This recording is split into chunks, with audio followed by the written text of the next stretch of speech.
Did you ever think you would make it? I feel I'm so close, I could taste sweet victory. I know this life meant for me. Adam, what's your point? The future looks bright. My handshake is better than anything I ever saw. It's right here. You are a one-of-one? My son's right about I it. don't think I've ever said this before.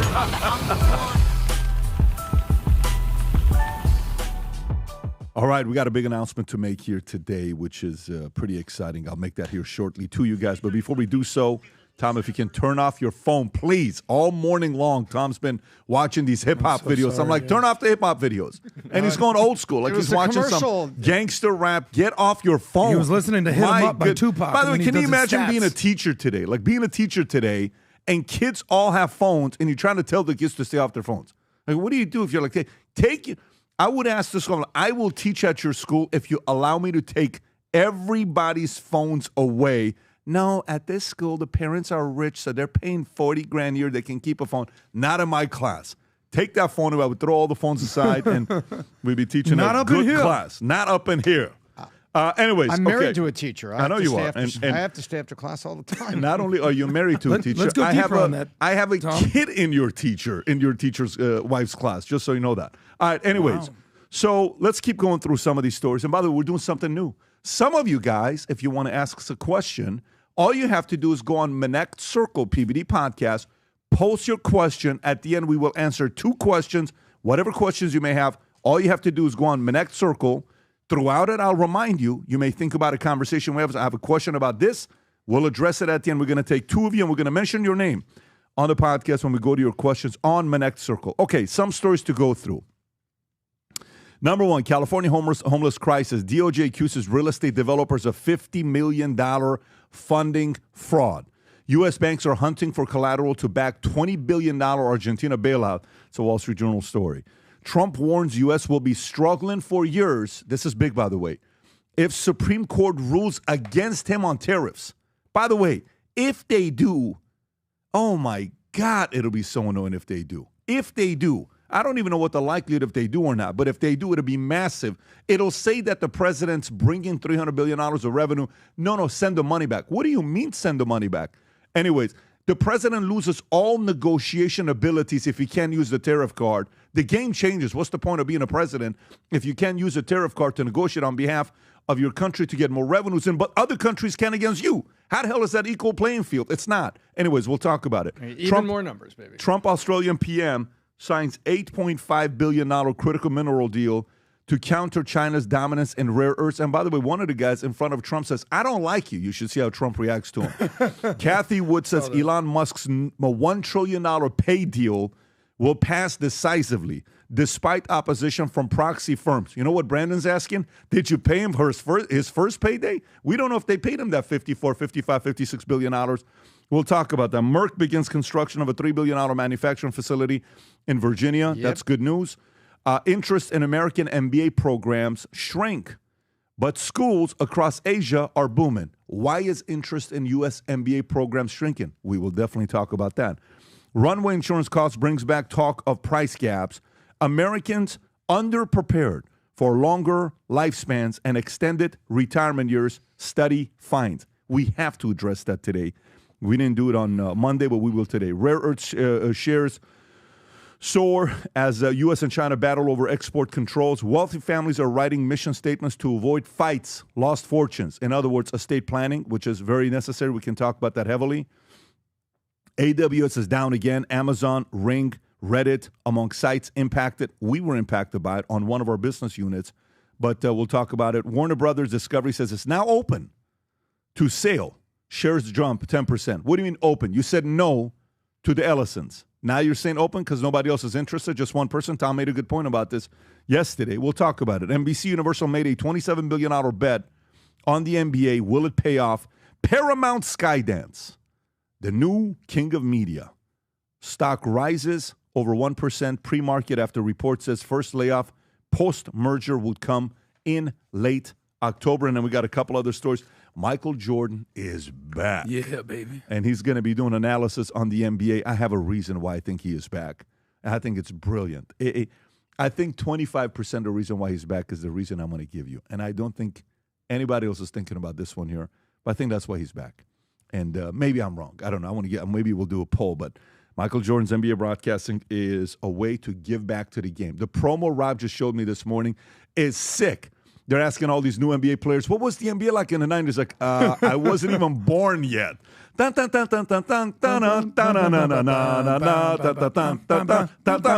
if you know that song, you're above 40 years old. Yeah, That's just what that means, right? And then OpenAI launches AI browser Atlas in latest challenge to Google. Rob, what are they calling this? They're calling the search engine war, you said? Web browser wars. The web browser wars is here. It's a multi-trillion-dollar war if you want to really kind of break it down. And then why shares of Alphabet, Google, are falling today. Maybe those two kind of go hand in hand. I'm going to give you a couple things here before we go into the stories. Is number one, okay? Wednesdays, we do the business podcast, okay? For a lot of people, Rob, I don't know if you have the businesses war merch items. So the collection for the folks on Wednesday, if you run a business, if you're in the hunt, you know what business is. It truly is a war. You just heard me tell this story about ChatGPT and Google going to war together. You know, for a web browser war that's taking place, business is war. The more you realize is people are trying to take market share away from you. If you are somebody that's running a business and you've never purchased any of the businesses war, there's businesses war hat, sweaters, shirts. If you're looking at it right now, there's different colors, the gold ones, you got the mugs. And then also all the way at the bottom, if you love the Tommy, is it up there yet, Rob, or no? Do we have the ones for Tom's mugs yet or no? I don't know if they do or not. There is put the Words Talk, see if that's up there. And this one here. If you love Tom, $10. Add that Words Talk number scream. Listen, I am curious to know how many of you guys go pick up this mug right here, Words Talk, number screen. We definitely look at the numbers afterwards. Go to vtmerch.com, Businesses War. You'll see it all the way at the top and on the cover of it where it says that. And then just type in Words Talk. You'll find a mug as well. Anyways, aside from that, the other announcement I want to make to you is the following. Rob, if you can go to America Business Forum website, don't go down yet. This is possibly the greatest star-studded list of speakers they've ever put together. It's an event that's coming up in Miami. You have President Trump. Okay, if you go a little bit lower, Rob, with the pictures, just lower, go a little bit lower. You got President Trump speaking. You got Messi speaking. I can't think of the last time he was at an event speaking. He's going to be interviewed. You got Will Smith being interviewed. Go to the next one. You got Nadal, one of the greatest tennis players of all time. Javier Milei, Argentina president. You got Jamie Dimon. Wow. Go to the next lineup. You have Patrick Bet-David. Who's that guy? Oh, wow. That's Patrick Bet-David. Wow. I'll be speaking at the American Business Forum. You got Stefano Domenicali, who is the president and CEO of Formula One. And you got Gianni Infantino, president of FIFA. And if you go a little bit lower, you got a couple others. Adam Newman, Maria Corina Machado, who just won a Nobel Peace Prize. Ken Griffin. Here in the States. Yes. Ken and last Griffin, but not least, Citadel, right? Eric Schmidt. Just remember, I don't the know old if, Google guy? I don't know if I've seen a conference that has all of these speakers speaking at the same place. But here's the announcement, guys. If you go to the ticket prices for this in Miami, if you're in South Florida, the top one is sold out. Lowest level is what, $100, $200, and $1,000 a ticket.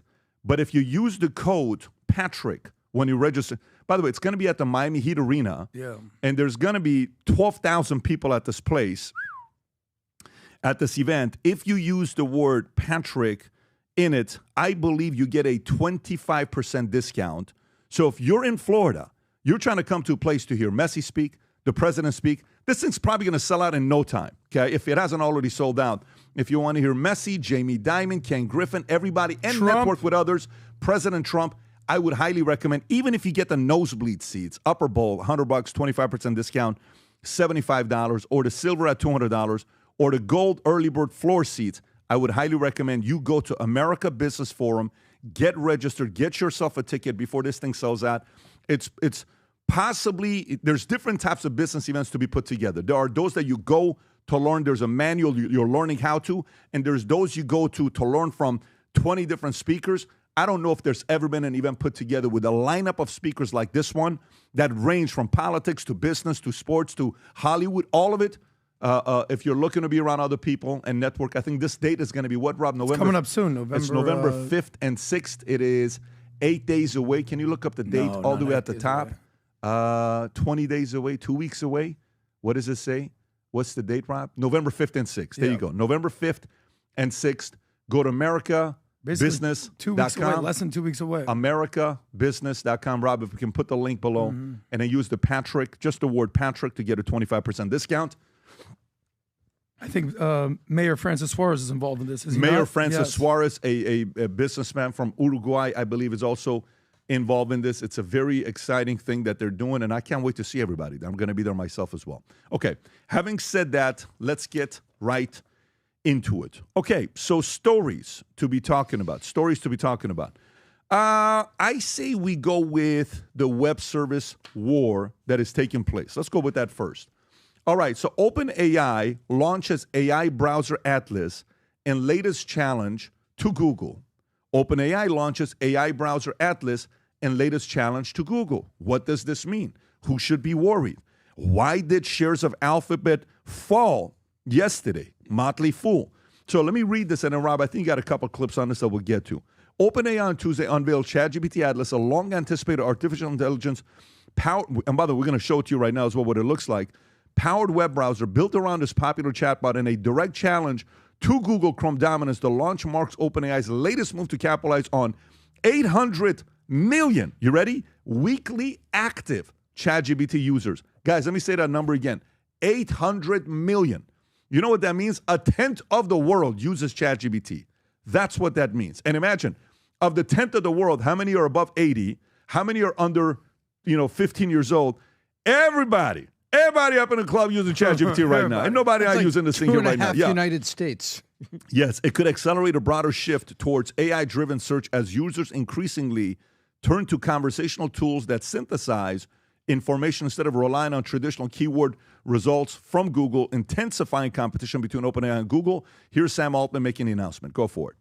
Today, we're going to launch ChatGPT Atlas, our new web browser. This is an AI-powered web browser built around ChatGPT. It's something we've been super excited about and working hard on for a long time, and really excited to share with you today. We think that AI represents like a rare once-a-decade opportunity to rethink what a browser can be about and how to use one and how to sort of most productively and pleasantly use the web. Tabs were great, but we haven't seen a lot of browser innovation since then, so we got very excited about the opportunity to really rethink what this could be.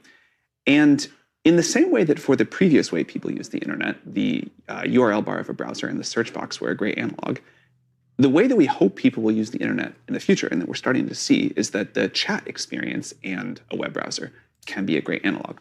So we got to work designing a browser based around this kind of experience. The browser is already where a ton of work and sort of life happens. And we think that by having ChatGPT be sort of a core way to help you use that you can chat with a page, you can use ChatGPT to find Pretty stuff. crazy, Rob. If you want use to pause it there. So when they made this announcement, we'll show it to you in a minute.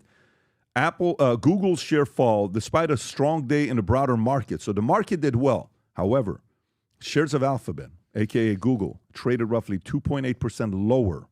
The move after ChatGPT's parent company, OpenAI, teased the launch of its artificial intelligence ChatGPT Atlas earlier today. Rob, is that the clip you have of price dropping because the announcement? Go for it.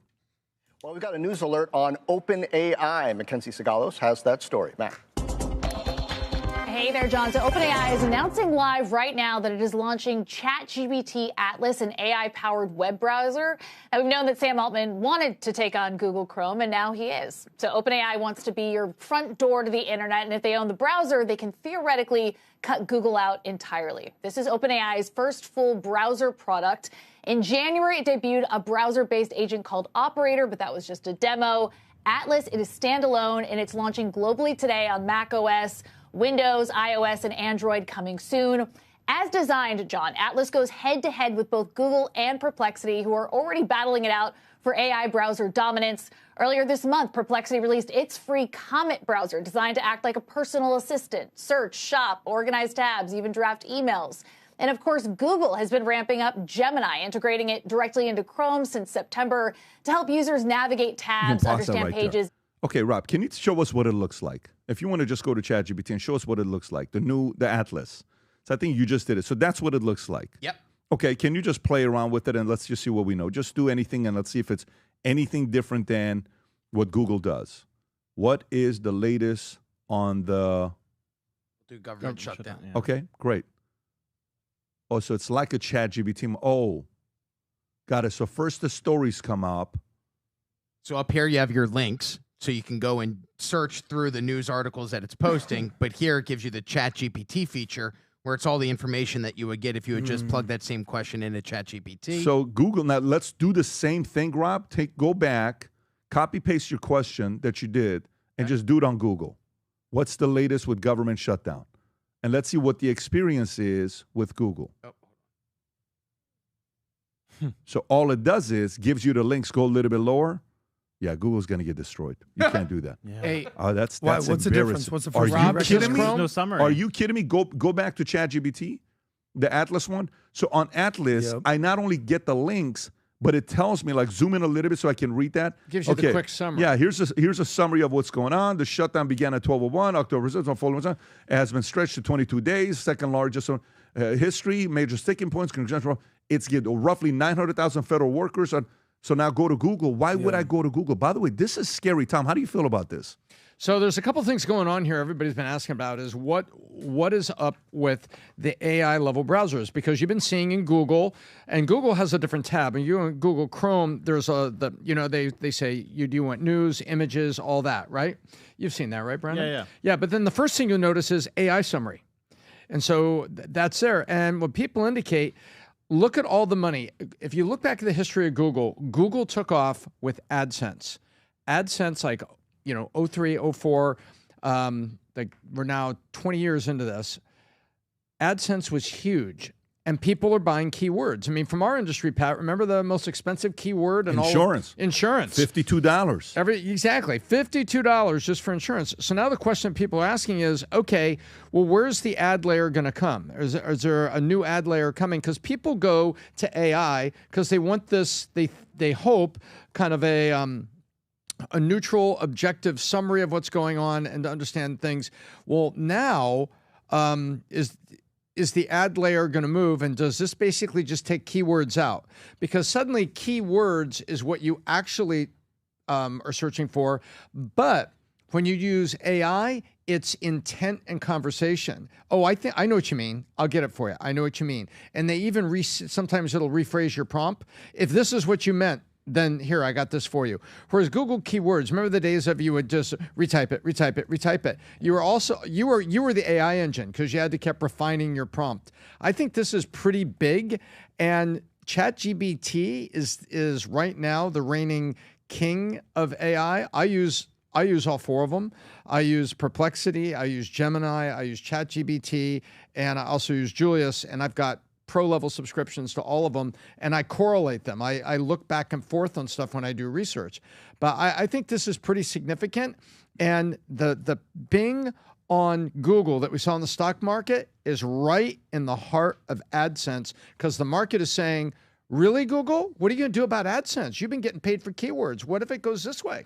Tom, why do you use all four of those ChatGPT large language models? What's the purpose of all four? Are you testing it out? Do you find one to be better than the other? What's the purpose? Well, yeah, I don't trust one side. Whenever you do research, if you look at great research, there's a bunch of footnotes because you're going to a bunch of different sources so that you can A, see correlations, B, see synchronizations, and C, see if maybe something you search for was an outlier stat that really needs to be challenged, so that you don't rely on something extraneous for your research. And so I'll look at and I'll say take. It says, what's the take on this? What's the take on this? All the stuff like today, I've got a whole bunch of stuff that I synthesized out on rare earths. And this came from Perplexity, this came from ChatGPT, and I synthesized all my takes into a document, and then I hand that document back into there, and I say, can you summarize and synthesize this for me and find any additional links?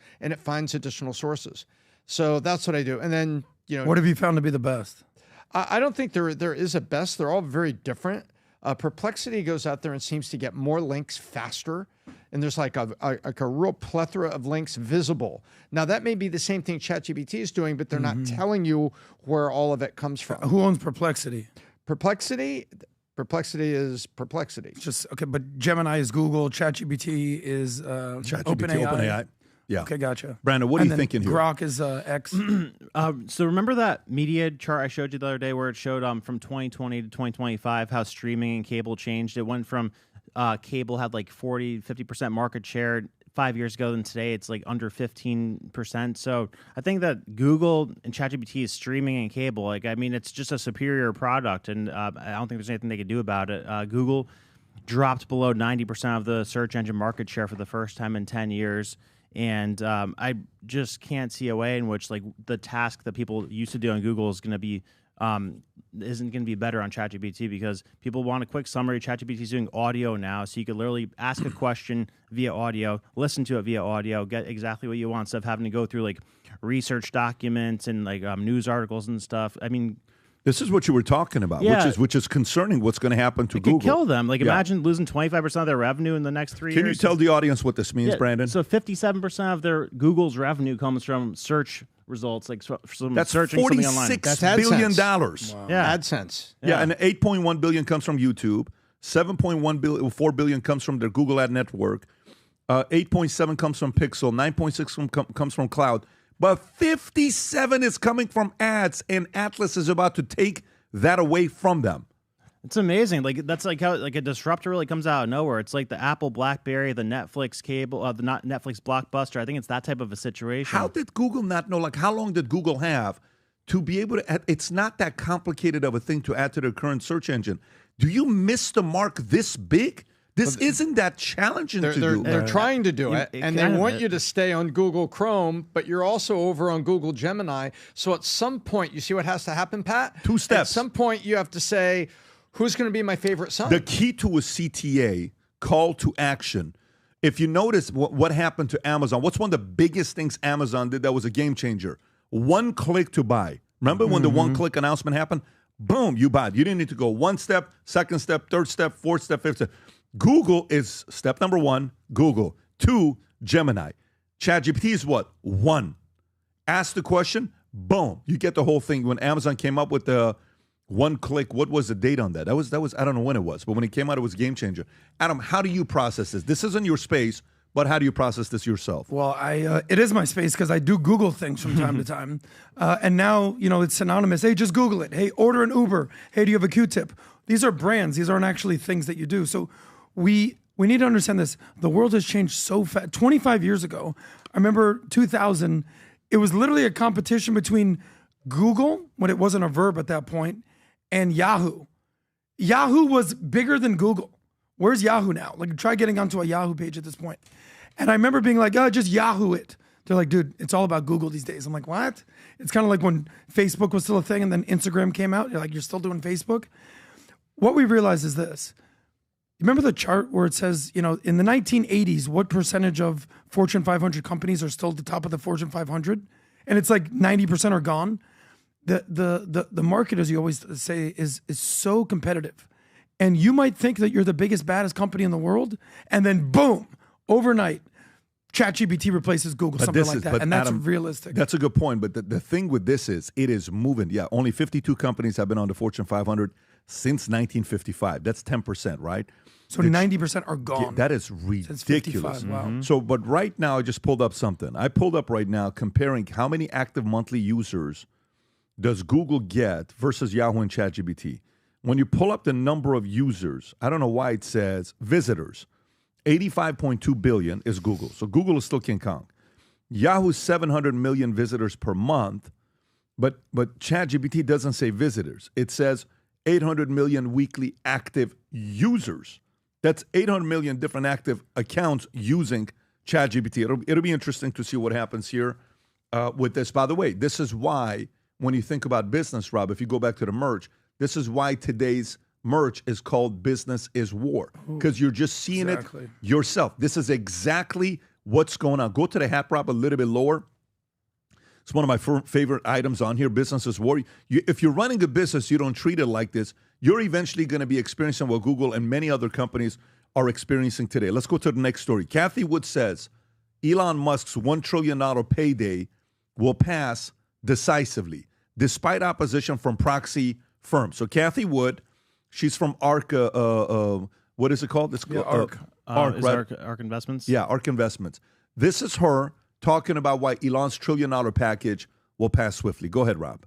When we saw this pay package, we had a similar reaction to the very first time that Elon proposed a pay package. Our expectations were high, and everybody thought we were crazy out there when we put our expectations out there.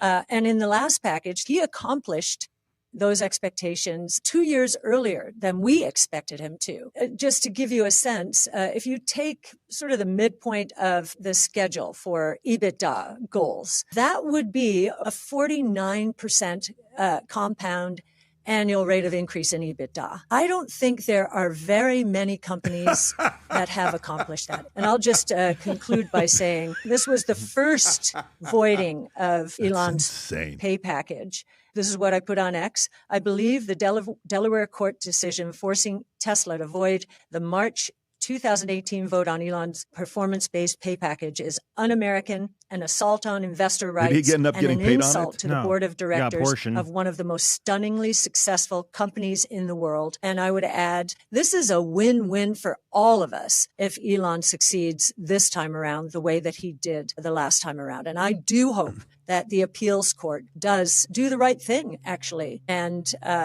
reward So here's a problem. Elon I have a problem with this. I'll come to you and then I'll give you the problem. Go ahead, Brandon.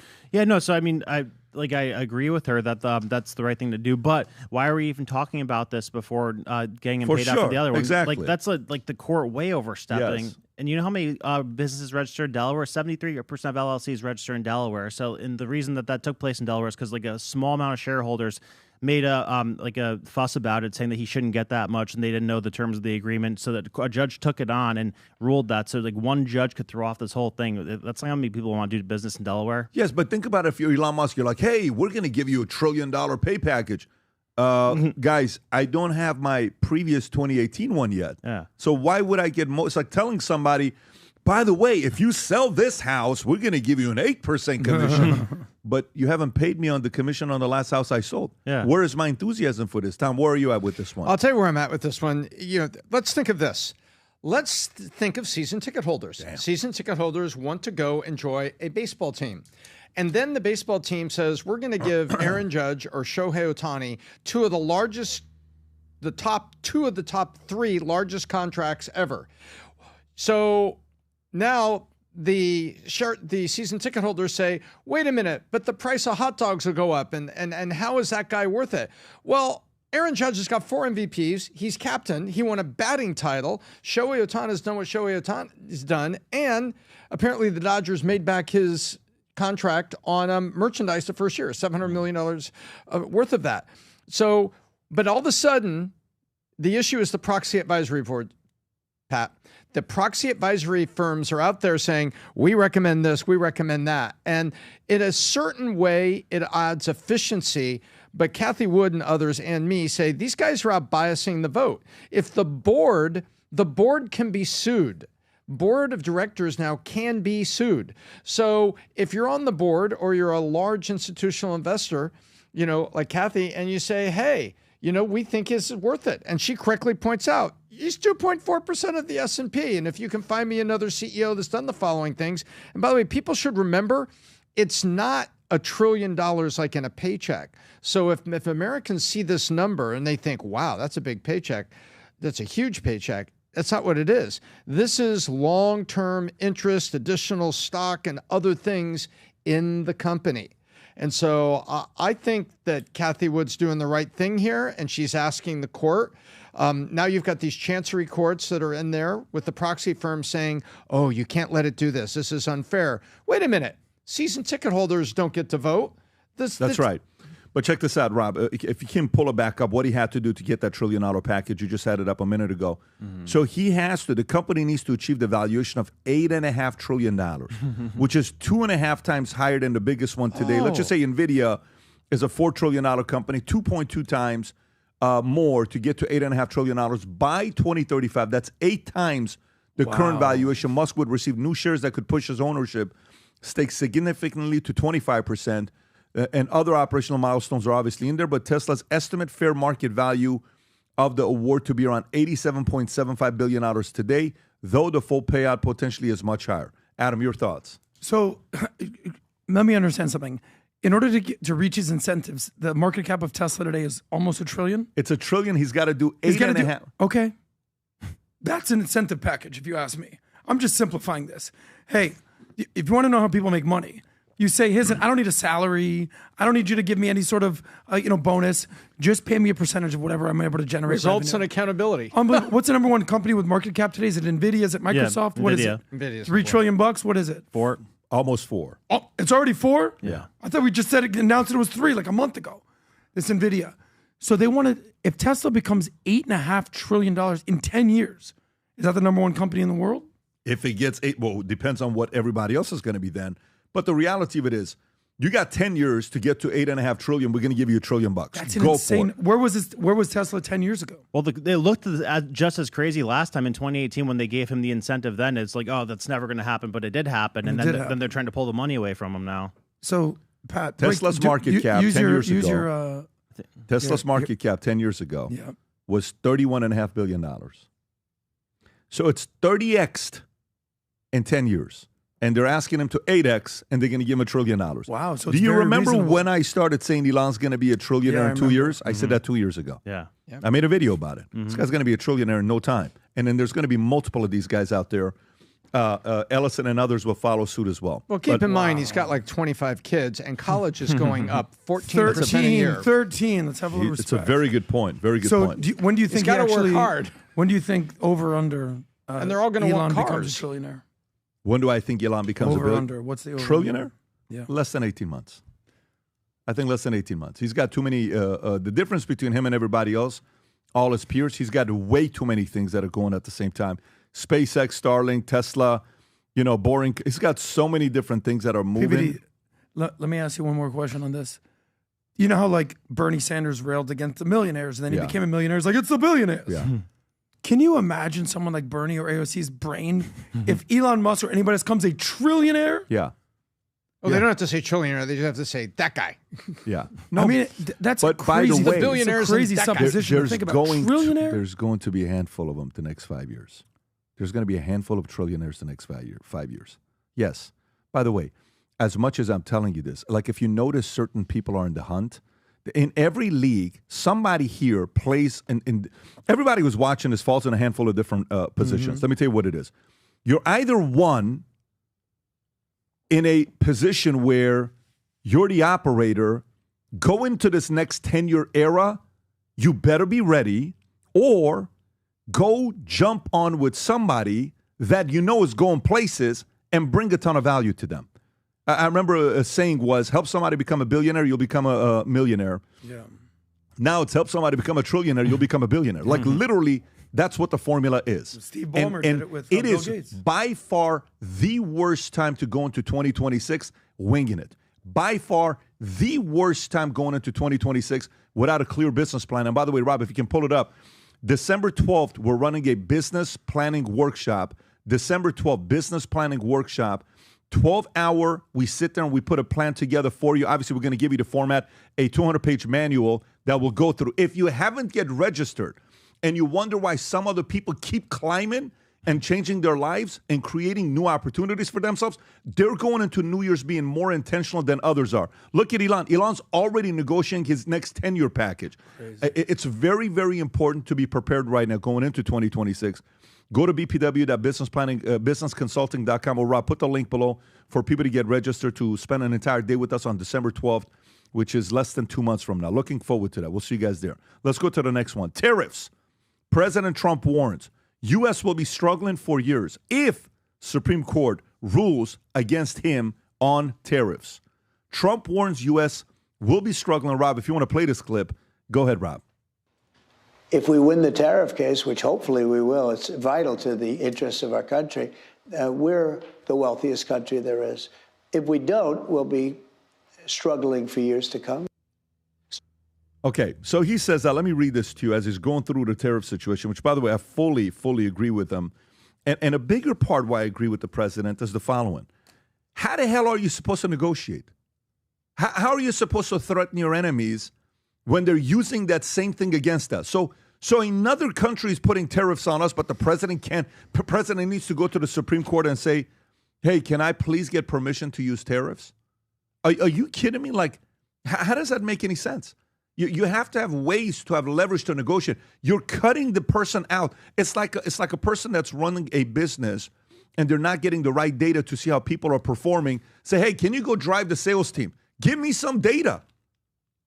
Give me some stats so I can drive the sales team. I don't have it. Well, guess what, President? What's that? Moving forward, you can't use tariff to negotiate with other countries.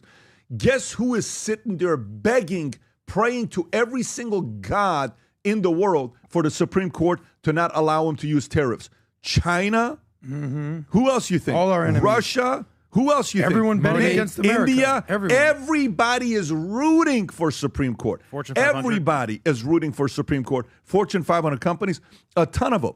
So President Trump said this on Sunday in the ruling. Now, the pharmaceutical, there's a bunch of different things going on with this year, where he says, freedom, we don't pay for the wealth of the wealthiest countries, but warned that the Supreme Court striking down his tariffs rule could hurt the U.S. economy over the long haul if we win the tariff case, which hopefully we will. It's vital to the interests of our country. We're the wealthiest country there is. If we don't, we'll be struggling for years to come.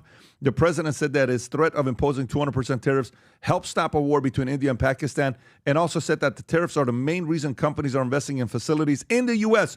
to make pharmaceuticals, chips, and other products domestically. The pharmaceuticals are coming back already again, tariffs. So essentially, I'm putting tariffs on pharmaceuticals unless they're made here. They're all coming back. Trump said chips. I put a big tariff on chips unless they're made here. There's no tariffs. They make them here, and all those companies are coming back from Taiwan. They're coming back from all over the world, and they're coming back fast, he added. The president said that the U.S. will have brought in $17 trillion in investments over the first 8 months of his term and could be over $20 trillion by the end of the first year, saying it's a miracle what's happening. Tom, your thoughts on the story? Well, first of all, Brandon, want to play a game? Yeah. Okay. I've been using steroids for a decade. That's a tariff. Can't tell, Tom. I'm the pitcher. You're the batter.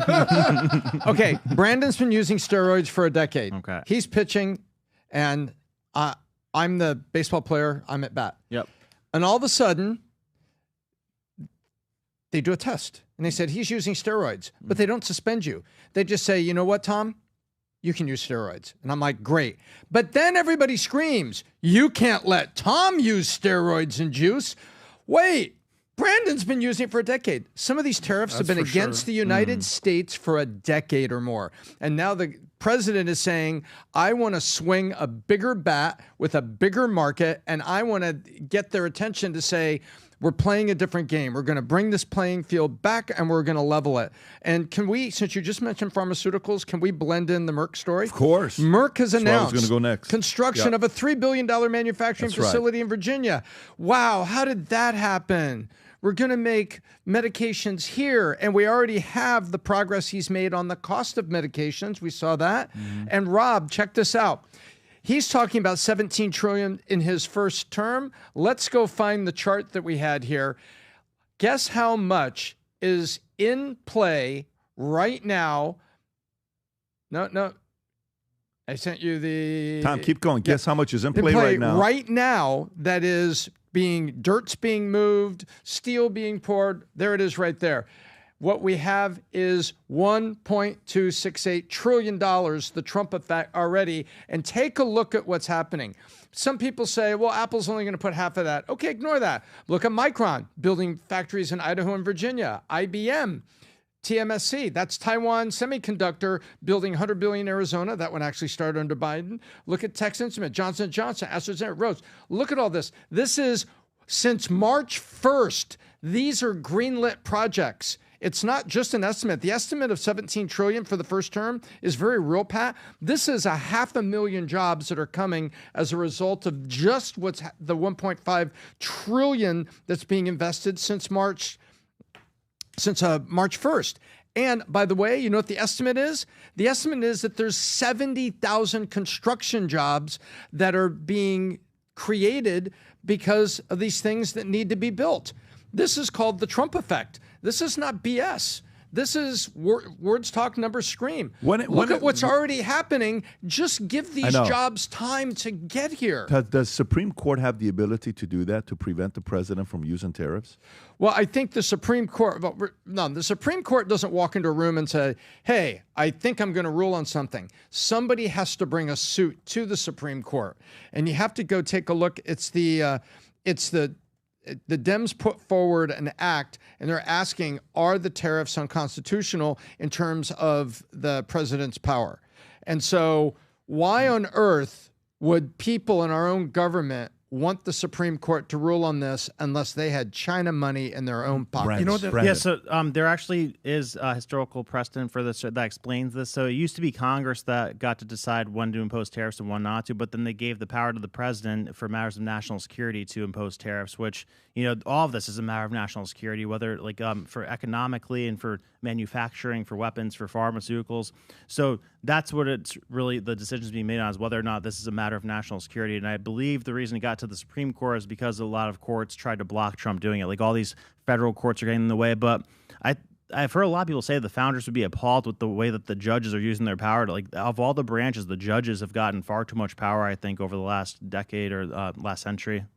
Yeah, it says here, tariffs power belongs to Congress, but delegated to the president. Congress has the power to lay and collect tax duties, impose and excises, meaning Congress controls tariffs. Over the past century, however, Congress has delegated broad authority to the president to adjust tariffs under specific laws.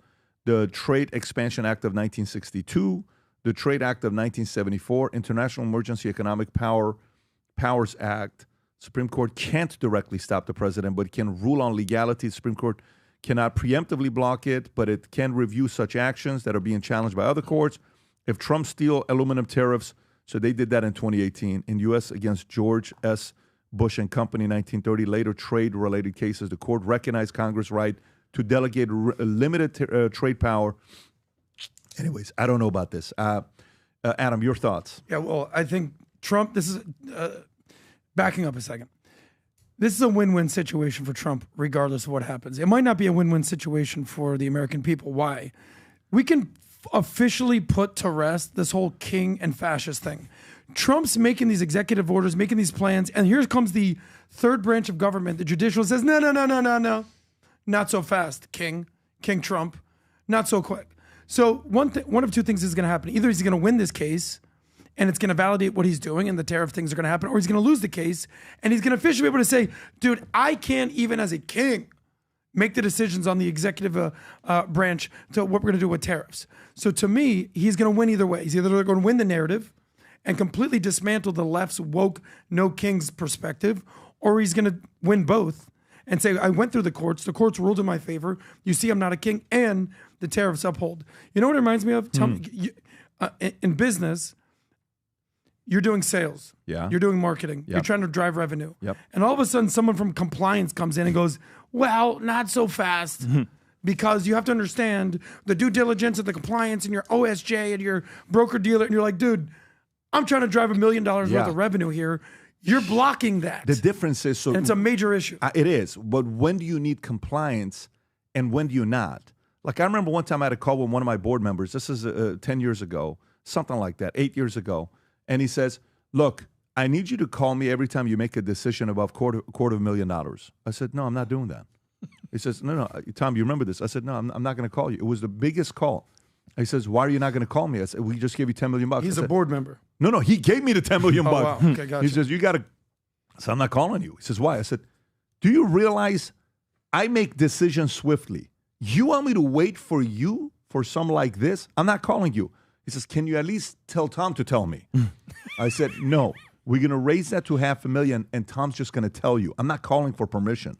I got to go. Now, that's well, you raised it from $250,000 to $500,000. Yeah, I raised So you it. said at $500,000, I will call you. But I don't know. I don't need to call you. Tom will tell you. Wow. I'm not calling you. We're just going to tell you we're doing this so you know about it, right? The decision that we're making. However, there needs to be controls on presidents because today you trust the president's decision making. What if you don't and it's another guy in there that you're like, wait a minute, I don't like what this guy's doing. Yeah. He's approving something for LGBT and all this other stuff. And you're Checks like, and balances. hey, wait a minute. So there needs to be a little bit of that. This is why the founding fathers created something so special that we are the recipients and the beneficiaries of. But at this point, it's working. You have $300 billion of revenue that's coming in, potentially in the first year. Why would you get in the way of something that's working? And it's bringing jobs back to America. Why would you do that? Let it roll. Let it keep going. You have data. You have stats. Do you know when would have been a good time to do something like this? Month one. You don't have data. Now he's got proof. Hey, look at you're saying the Supreme Court should have done. Yeah, I mean, Tom, well, Liberation Day. Rob, can you show how much tariff revenue came in September? Was it 64 billion? The number? How much? And I think there was a 31 billion correction that you saw Trump talking about yesterday. I believe yesterday on the news, late in the day. Yeah. What was the tariff revenue that came in September? Yeah. And while he's looking it up, I don't think the Supreme Court's proactively doing this against him. I think they're doing it as a result of other courts doing it. I know they are. I know they are. I have the starting point. While we're looking this up, do you want to hear the starting point, Go Pat? ahead, Tom. It was a coalition of state attorney generals from the following states. I'm going to read them fast. You say red or blue, okay? Oregon. Blue. Okay. Connecticut. Blue. Delaware. Blue. Illinois. Blue. Maine. Blue. Minnesota. Blue. Nevada. Blue. New Mexico. Blue. New York. Blue. Vermont. Blue. Those states came together and filed the injunction. The injunction was filed by that federal court, that judge, and now we have to escalate it. But so look who's trying to do it. It's not the interest of the United States. It's the interest of a coalition of blue attorney generals who are never Trump. Yeah, well, I mean, if you look at this stat, by the way, a great point to you. Trump has signed the most executive orders in almost 100 years, I want to say.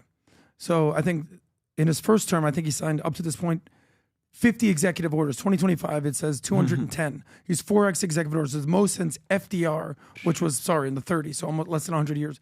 So perhaps this is pushback against this. How do you? I don't know. Those are two different things. I think tariffs is, listen, don't get me wrong. Some people are being impacted by it. I'm not sitting here telling you it's 100% good for everything. Sometimes when you introduce a new comp or something you're changing, some people quit and some people leave. And some just simply say, I can't do that. Then later on, many of those guys come back and they're like, man, I made a mistake. I know, blah, blah, blah. It's like, too late. You missed the momentum, right? But some people go. But whenever you change comp, for the first 3-6 months, there's a little bit of disruption. Of course, that's for a company. For a country, guess how long that lasts? Probably 12 to 24 months. So we're still in it. We're still kind of going through it. But people have to adjust. A lot of companies are starting to realize this is not something that's temporary. This is probably going to be here unless if these guys choose to change this up. Now let's go to the next story. Next story is Trump meets with Australian PM and signs an $8.5 billion critical minerals deal to counter China's dominance in rare earths. Rob, if you want to pull this video up. And it was a very unique moment because this old man is sitting, old man, younger than Trump, but this older man that's sitting in front of Trump says, he doesn't like you.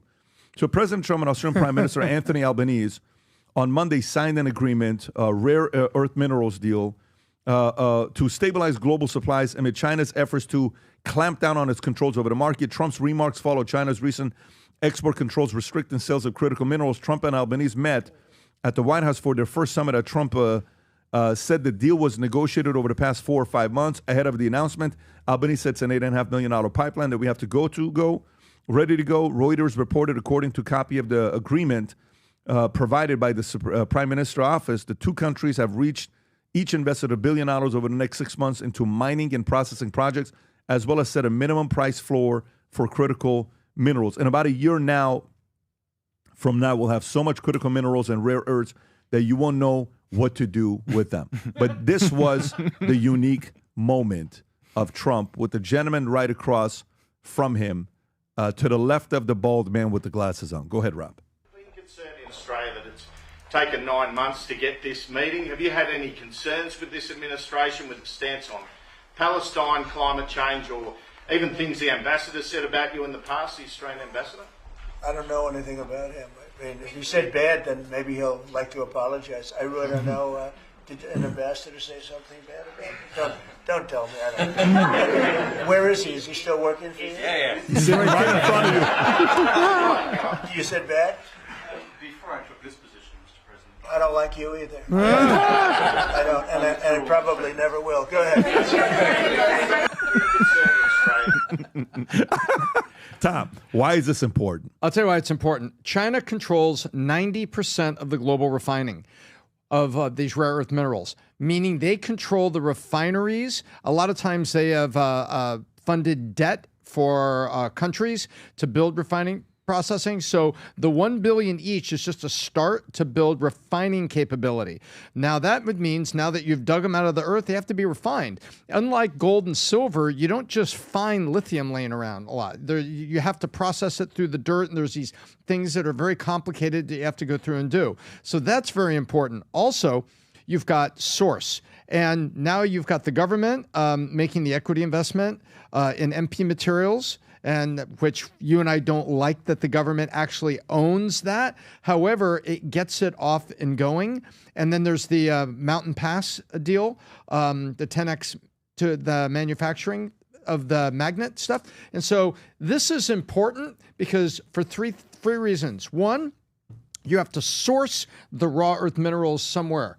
Then, after you dig them up, you have to process them so that they're into their rare earth state so they actually be used. And there's things that are like gallium. Gallium arsenide is used in making a component called a FET.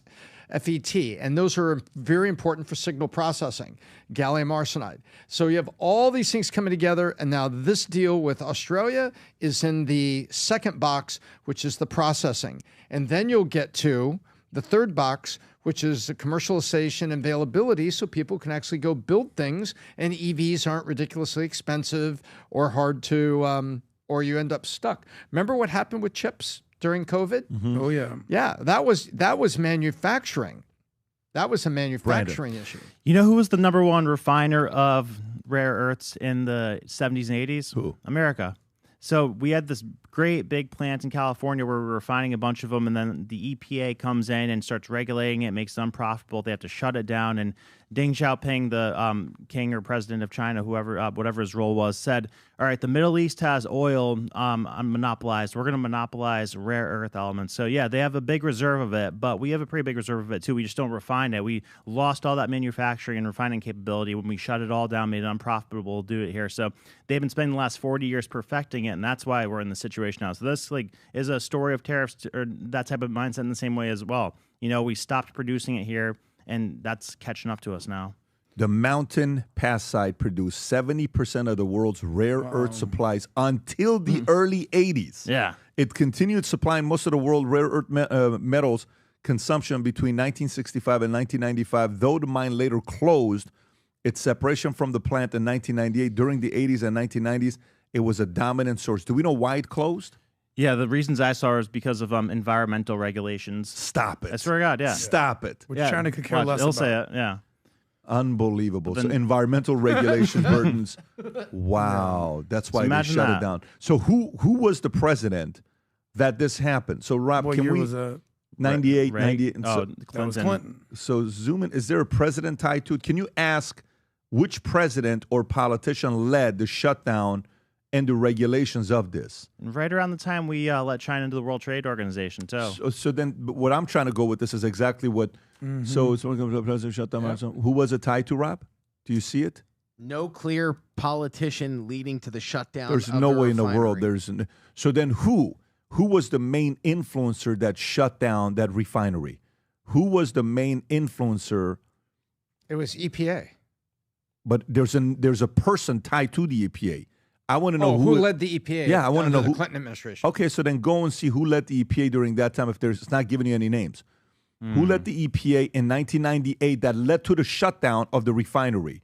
Go a little bit deeper with the question. Who led the EPA in 1998 that led to the shutdown? By the way, look when she was shot out of her chair. January 20th, 2001. Hang on one second. Let's just see here. Who led the 1998? Carol M. Browner. Can we go look her up? Let's study who this person is. Who is Carol M. Browner?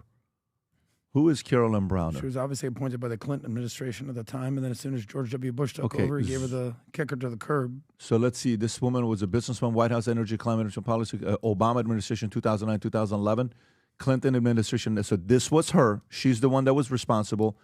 She went to University of Florida. Florida went to Go Gators. She's the longest serving administrator of the EPA, though, both terms. If I read something, the laws. Lawton Childs and Al Gore. There it is. Oh, Lawton Childs. I think he was a governor here in Florida. Go a little bit lower. Albright Capital Management, 2001, early life education. So she was agriculture related and became an advocate for nuclear energy in response to the dangers of global warming. So she's a global warming person. Can you do me a favor and ask ChatGPT, what are her ties to China? Ooh. What are her ties to China? I want to know what that investment fund is. Here's sometimes you know China. She's listed as a member of the National Committee of United States-China Relations. She's also been noted as a member of the board of leadership organizations producing and influencing international policies, including relations for China. For example, NCUSR is one of the oldest U.S. organizations promoting U.S.-China understanding. She has extensive experience in global engagements with China, involves engagements with China. In a blog post, it is stated she's a member of the Council of Foreign Relations, National Committee, U.S.-China Relations. I did not find anything else. Yeah. So to me, that's so interesting. There has to be a motive to do that. She was removed the second George W. Bush sat down in his chair. What do you mean the motive? The second. Well, you should know. Why would you do that? Yeah. Why would you shut it down? If we're the world leader for that many years, 30 years, why would you all of a sudden vote to shut it down for climate change or regulatory? Why would you do that? Maybe someone else is playing the long game and influencing liberal politicians and actually influencing green energy policy in the United States. China's been a green energy meddler in the United States for a long time. Paris Climate Accord. Well, isn't it? Look, can you ask the exact same what's question? her name again? Give me the exact spelling of her name. Yeah, Carol Browner, Browner. Okay, go ahead, Adam. You had a question. Well, can't you just ask the exact same question right around the same time about where all the manufacturing went from the United States? Isn't there a similar correlation here? We've basically outshored all our manufacturing to China. So it's very ironic here that we helped create the issue that we're dealing with today. We helped create China, whether it was Nixon, whether it was Clinton, whether it was the World Trade Organization, whether it's this mineral deal or whatever it is. It seems like for cheaper goods here, we outsourced all our manufacturing and in this capacity, our minerals and any capability of making anything to China. And now we're basically have to have sort of this Cold War détente with China to be like, don't hurt our economy, don't shut everything down, don't cut off the supply chain. And we have to cut these deals with Australia, apparently, or whatever, India to make the phones or all these things because we've created the monster. It's kind of, you know, like the call is coming from in the house. Did we not help create the issues we're dealing with today with China? Oh, yeah. Is that not true, Tom? Yes. The thing that makes it uncomfortable, too, is that nobody remembers if there was a whole scandal called Chinagate between the Clintons and China. And so the fact that that administration helped China gain this power more than anybody else, you know, makes a lot of interesting questions. What do you mean? What do you mean by that? So just there's a lot of allegations that China might have been giving the Clinton administration or the Clinton campaign money during their election. So there's a whole you remember that, Tom, right? There's a whole scandal called Chinagate that nobody talks about, and China got all these favorable tech transfers and got allowed in the World Trade Organization during Clinton. So you know, there's a lot of back and forth that it looks like. Well, I hear you on that. I feel like if we want to go looking down the China rabbit hole for people who have ties to China, I think both parties have been guilty. What was the whole situation with Mitch McConnell a few years ago? Where like his wife, whatever it was tied to China. It's like, we can go down the rabbit hole. The reality is this, you know, we hear this term with China that we're going to decouple from China. I don't even know if that's possible at this point. But certainly, we've created this monster, and now we got to pay the price to. This is her, by the way, when she was house. asked the question 16 years ago, if she had read the climate change bill, and this is her response. The video quality of this video will tell you how old this is, but go ahead, Rob. This is from. Hey, Carol, before you go, I know the bill's over 1,000 pages long. Have you read it? Oh, I'm very familiar with this bill. We have obviously been watching this for a very long time. I'm sure you've got an idea of it, but have you read it? I've read major portions of it, absolutely. So the answer, no, you haven't read it. But you've read a big chunk of it. Oh, no, that's not fair. That's absolutely I'm just not asking fair. you if you read the 1,000 pages. Nobody's read it. I've read vast portions of it. Okay. Now, who wrote it? That's the question, too. Like, which lobbyists were writing that? So, by the way, let's just give you a quick EPA example. The EPA and everything. So, 3 Mile Island sat idle because the EPA wouldn't let anybody touch it after the cleanup. Where's that? 3 Mile Island? 3 Mile Island is the nuclear power plant, which was a nuclear accident in the United States. It is being reopened in 2027. It is owned by Constellation Energy. And who is funding Constellation Energy to help them reopen it? Microsoft.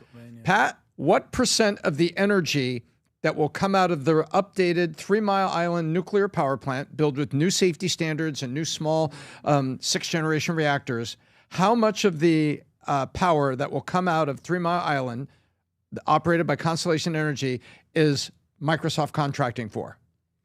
How much? 100%. Wow. In other words, they need it to power a data center, and Microsoft openly said, we don't want to create a Microsoft backlash because we use up all this power and it makes it more expensive for homeowners. So guess what? We're going to help Constellation Energy. We're signing a contract. We want 100% of the power. And so, but that sat there all this time because of the EPA. And now we're just finding out, wow, all these EVs, all these data centers, man, we need more energy. What are we going to do? And all of a sudden it gets the Democrats' attention because power cost is going up for average Americans when there's, guess what? Shortage of supply, price goes up. Yeah. Okay. All right. So let's go to the next story, Rob. Let's go to the next story, Thank which you, is EPA. Yeah. California homeless crisis. DOJ accuses real estate developers of $50 million funding fraud. I mean, fraud would never happen in California, but let's read it. I mean, this is especially when it comes down to homeless type of stuff. They were all very honest about it. As part of a special federal task force investigating where a staggering $24 billion designated for homelessness in California has ended up, Department of Justice has revealed initial findings on Thursday announcing new criminal cases against 2 LA area real estate developers who the federal government says misused roughly $50 million in a combination of federal, state, and local dollars earmarked for homelessness. This is not a victimless crime, said Akil Davis, FBI LA assistant director in charge, as the millions of dollars lost could have been used for housing for the homeless or other local priorities funded by California taxpayers. Cody Holmes, 31 years old, Beverly Hills, was arrested and charged with federal felony fraud Thursday morning for allegedly receiving $25.9 million in grant money intended for a homeless housing project that was never built. Is this it, Rob? Yes, this is the Attorney General for the state of California discussing the charges. Go for it. California has spent more than $24 billion over the last 5 years with little to no progress in solving our homelessness epidemic.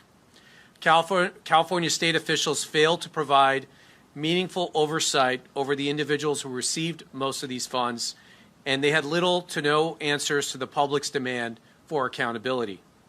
Well, that accountability starts today. Today we are announcing significant developments into our investigation.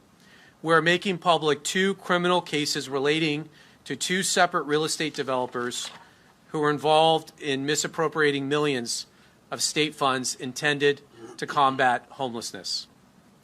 The investigations that led to the Holmes arrest and Taylor indictment are just the beginning. We will continue to go where the evidence takes us. This also includes public officials who may have enriched themselves at taxpayers' expenses, contributing to the fraud that we're seeing. We're looking at everyone. If you steal money or allow it to be stolen, we will find you and we will prosecute you. Okay, Tom, thoughts?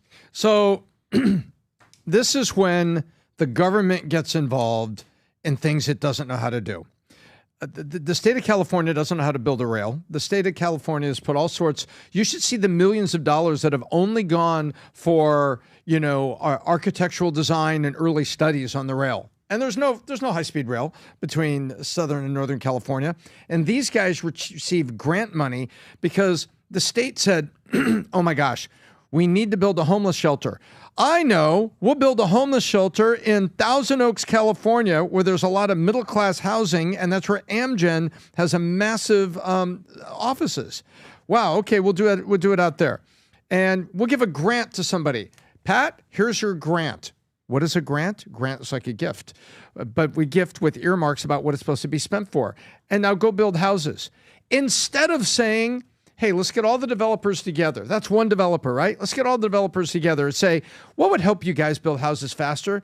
How about permitting processes? How about faster inspections? How about this? How about that? How about you invest in utility, get sewer lines built on these streets so we can get these homes built? Got it. So I could do that and you guys could build.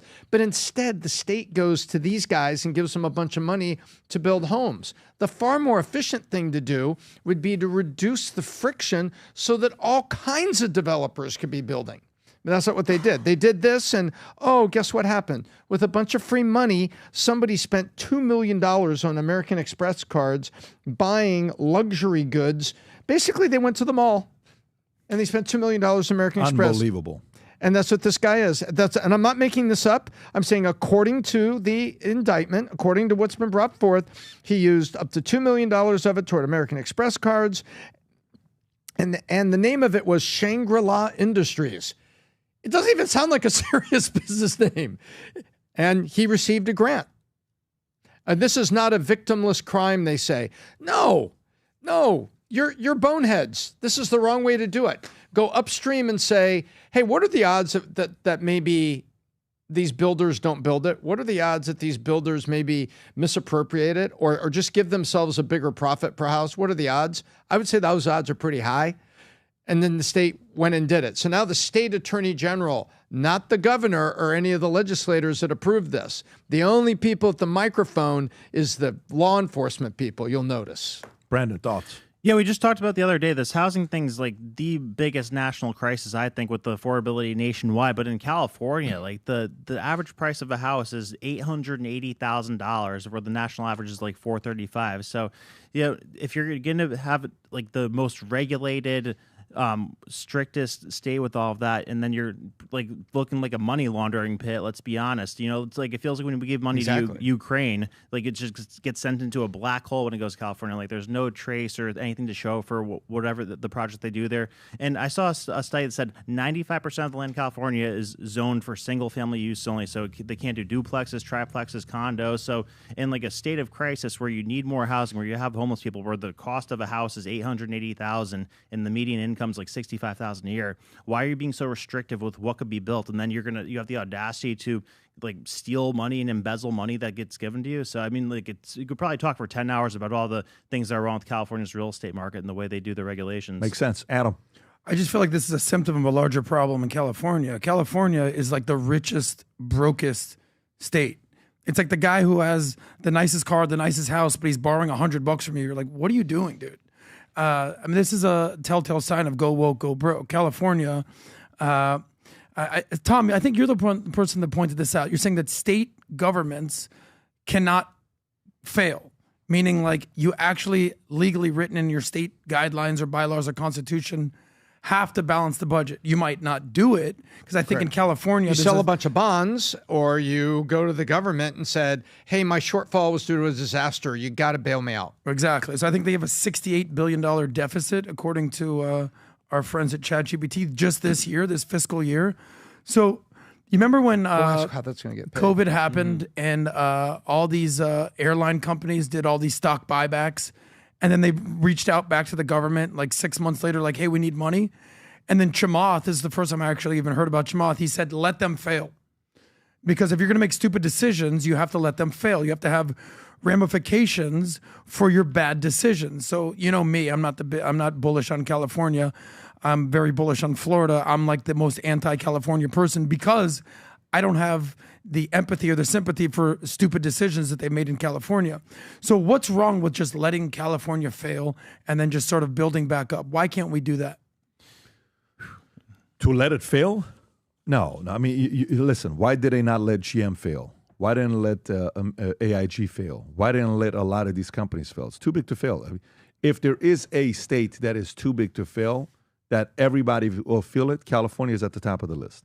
They're not going to let California fail. Of course, policies are destroying the place. Mm-hmm. Policies are destroying the place. And Newsom is getting up there acting all tough and saying, hey, you know what? Well, why isn't Rogan having me on? You know, what are you afraid of? You're a tough guy. Did you see how he spoke, by the way, towards Rogan? Are you a tough guy? Are you a this? What are you doing, buddy? One kick in the stomach, you're peeing for the rest of your life. Yeah, but peeing blood. Is this it, Rob? Yes. Can you go exactly to the part where he starts acting tough? I don't know if you hear it or not. I got a lot of shit for this. I love that you didn't ask if you could curse. No, sorry. You can, you by can. the way. Well, Yes. you start with Joe Rogan, so I'm going to start cursing. Joe, why won't you have me on the show? He won't have me on the show. It's a one way. And he has guests coming and attacking and bashing, but he will not have me on the show, period. Full stop. He should have me on the show. Come on my show, Joe. Would you let him say some of the things that he said without any type of pushback or debate? Yeah. I just told you, I'm not afraid to go. I'm punching Joe Rogan, okay? That son of a bitch not used to that. And he's going to dismiss it. He's going to laugh it off. I mean, tough guy, all that. But he's going to have me on. I don't know. Certainly punching back and Trump, everyone else. I'm debating these sons of bitches. I'm out there on these right-wing shows, so I'm not scared to do that. Where the hell is the Democratic Party? Where's our equivalent of Turning Point USA? Nowhere to be found. This isn't working. Yeah, you can pause. Yeah, it's called Hollywood. It's called the universities. It's called every major Hollywood. institution. That's the turning point of the left. By the way, it's so funny to me with Joe Rogan, how quickly the Democratic Party has just completely dissipated. 10 years ago, maybe even less than that, Joe Rogan was a Bernie Sanders supporter. Can we just stop there for a second and recognize Joe Rogan was a progressive leftist almost? And because of the ridiculous ideology of people like Gavin Newsom, literally pushing Joe Rogan out of California, he's now a quote unquote right-winger extremist. Yeah. So at some point they're gonna have to look in the mirror and be like, maybe we've created these issues and they're just responding to our ridiculousness, not the other way around.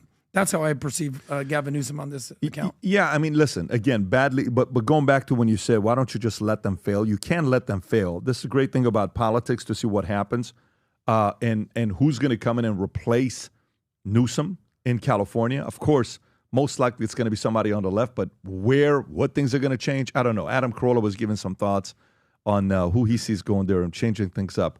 We're going to see what's going to happen with California. But the fact that this type of money is being funneled into guys that are just taking $50 million just tells you how politics are being treated in California today. U.S. banks are hunting for collateral to back $20 billion Argentina bailout. This is a Wall Street Journal story. So a group of banks, including JP Morgan Chase, B of A, Goldman Sachs, is struggling to put together a $20 billion loan for Argentina without leaving themselves too exposed to the financially distressed South American country. People familiar with the matter said the bank loans would be part of the Trump administration's plan to backstop the finances of Libertarian President Javier Milei's government with a $40 billion package, including $20 billion currency swap with the U.S. Treasury Department and the separate $20 billion bank-led. The group of banks, which includes Citigroup, is seeking some type of a guarantee or pledge to ensure they will get their money back, the people said.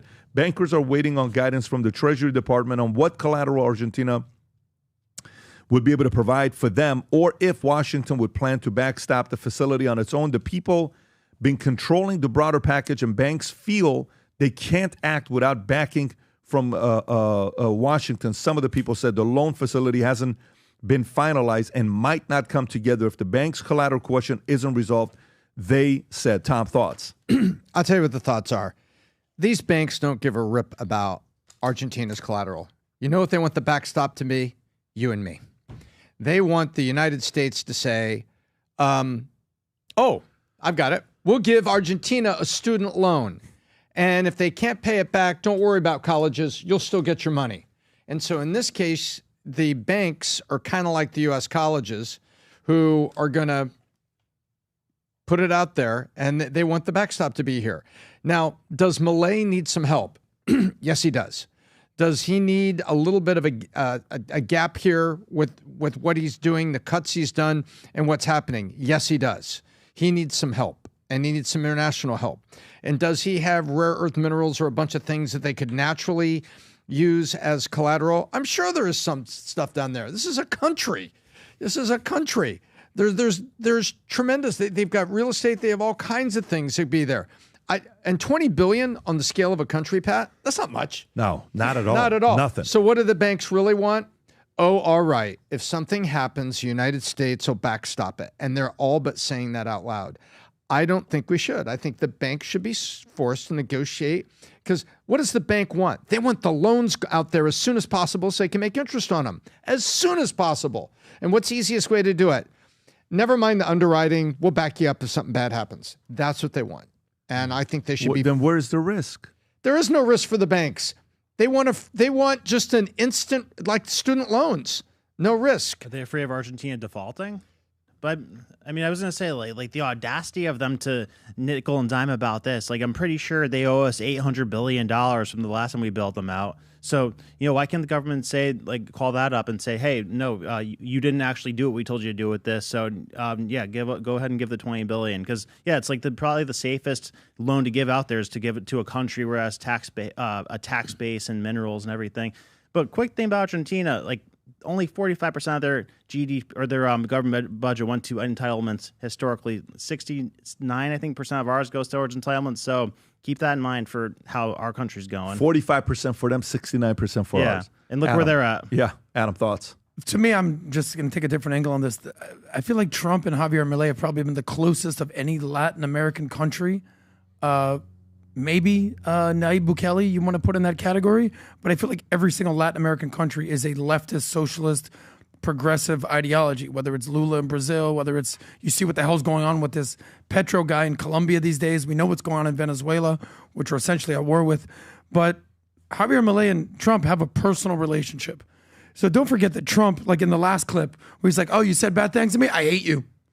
Oh, you said nice things about me? I like you. So to me, I don't know the mechanics behind this, but I do know that Trump and Milei have a personal relationship and there's something there. I mean, we were sitting right there. I remember you were talking with Javier Milei at, was it CPAC when Trump was on stage? Yeah.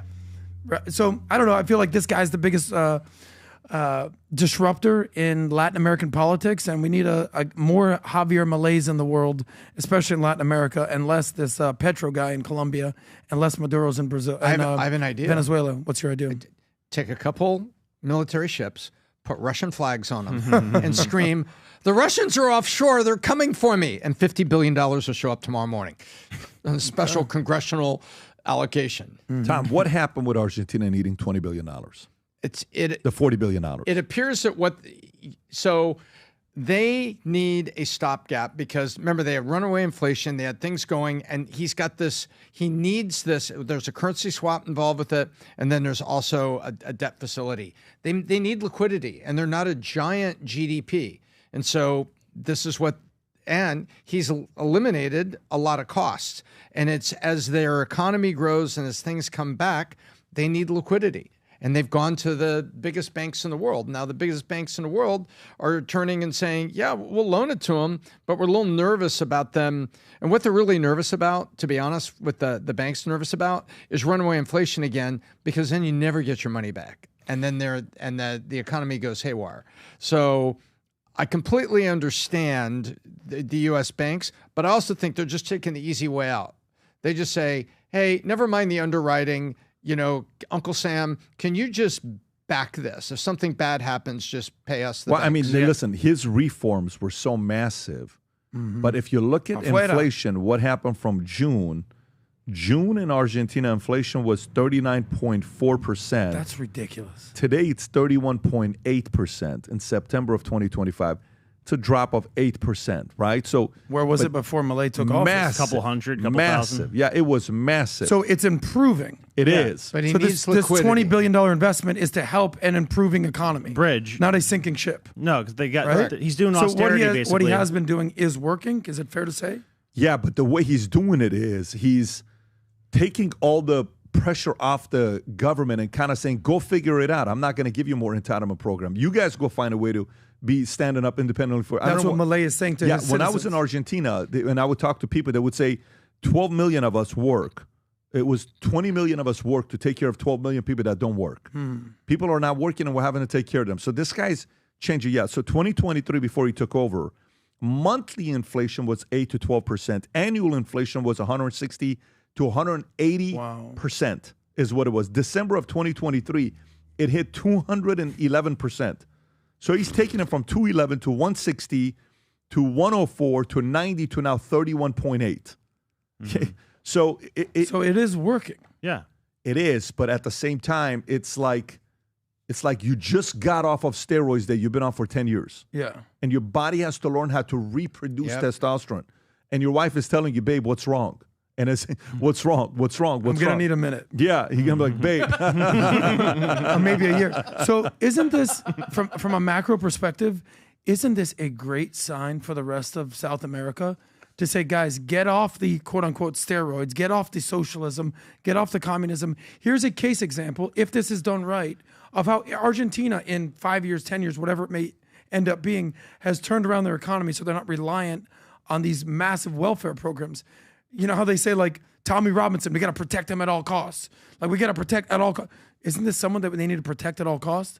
If this works out correctly? Here's the problem. You're making the right point that if they don't, then guess what? A Lula and the Colombia president and others are going to be saying. They're going to be saying, I told you that libertarian bullshit doesn't work. Look what it did to Argentina, that they needed to get bailed out. If I'm Lula right now, a hardcore socialist, criminal, I went to jail and, Alexandre de Moraes brings me back and then puts Bolsonaro in jail or whatever they're doing to him, I'm going to be using this and screaming it off the top of my lungs. Matter of fact, did you hear about the back and forth between the Colombia president and President Trump? Here's Colombia president is doing an interview, okay?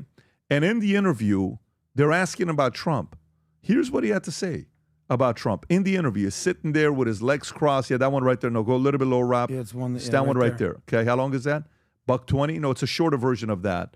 If you find a shorter version, that's go a little bit lower. But you can even just go to the middle of that clip because I think it gets juicy towards the end. Okay, just use any one of those, Rob. That's, go to that first one, Rob. Pero confío. Oh, no, we have to read what it's saying. There is one. Go up to that first one. This one has subtitles. Okay, go ahead. Las drogas mentirosas, como bien dice Sonic Tank, el vietnamita.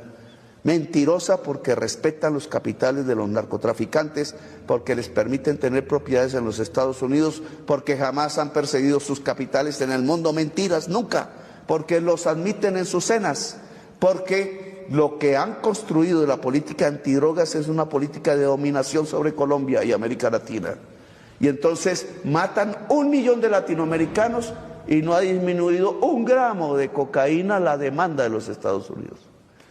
Y aumenta en Europa. Eso se llama dominación. Y eso es lo que... Where he says, if Trump disagrees, keep going, keep going, keep going. Says, what are you going to do to him if Trump doesn't do this? Yeah, that's not this And he one. responds back. Now, I'll find it for you and send it your Rob, way. if you go up, I can tell you. By the way, it was sent in. Humberto has it. Humberto. Can I just summarize what I think he's about to say? In some capacity, he goes, one way or another, we're going to eliminate Trump. And then he makes this I found gun. it, Rob. I'm texting it to you. This gun hand motion. Did he not? That's how I interpreted it. If we can find that clip, I think it'd be very useful. Check your text. Right there, if you want to pull it up.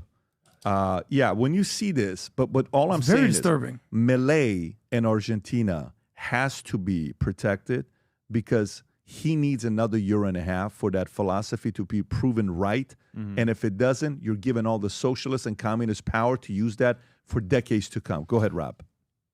No es cambiar a Trump. Your mission is not to change Trump. Su misión es buscar la mejor negociación posible para los millones de colombianos que dependen de esos empleos y de esa economía. La humanidad economía. tiene una primera salida y es cambiar a Trump. To change Trump. De diversas maneras. Puede ser por el mismo Trump, la más fácil. Do you see it? Si no, sácala a Trump. Su misión no es cambiar a Trump. Can we just see those hand motions? Put the last 10 seconds, Rob. Go back a little bit. Watch this. Go ahead. Is that a gun hand? No, he's not. Por That's el mismo Trump. What is la that? más fácil. He's going like this. Si no, sácala a Trump. Su misión not get rid of Trump. And this, how do you interpret this, PBD? Because I'm going way dark with this. Threatening. No, you're right. Where you went is exactly where he went. But what I'm saying is, if Milei, the economy doesn't work right, which it takes 2 years to turn around a hardcore socialist country, if that doesn't happen, South and Central America, you're going to have a ton of new Castros, Maduros, Lulas, Petros. You're going to get a ton of these new guys being born because they're all going to point a finger and say, you see, Trump's puppet Milei, look what happened to him. He failed, and that's why we're going to save you, Tom. And it's not a giant problem.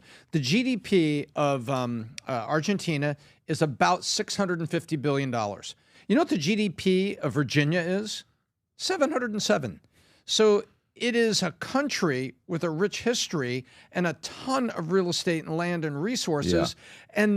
And the math problem is roughly the same GDP as Virginia. Yeah. So this is not like you're trying to prop up Germany or something. Yeah. This is a solvable problem, and I agree with you. We need to give this guy protection, and we need to give this guy time.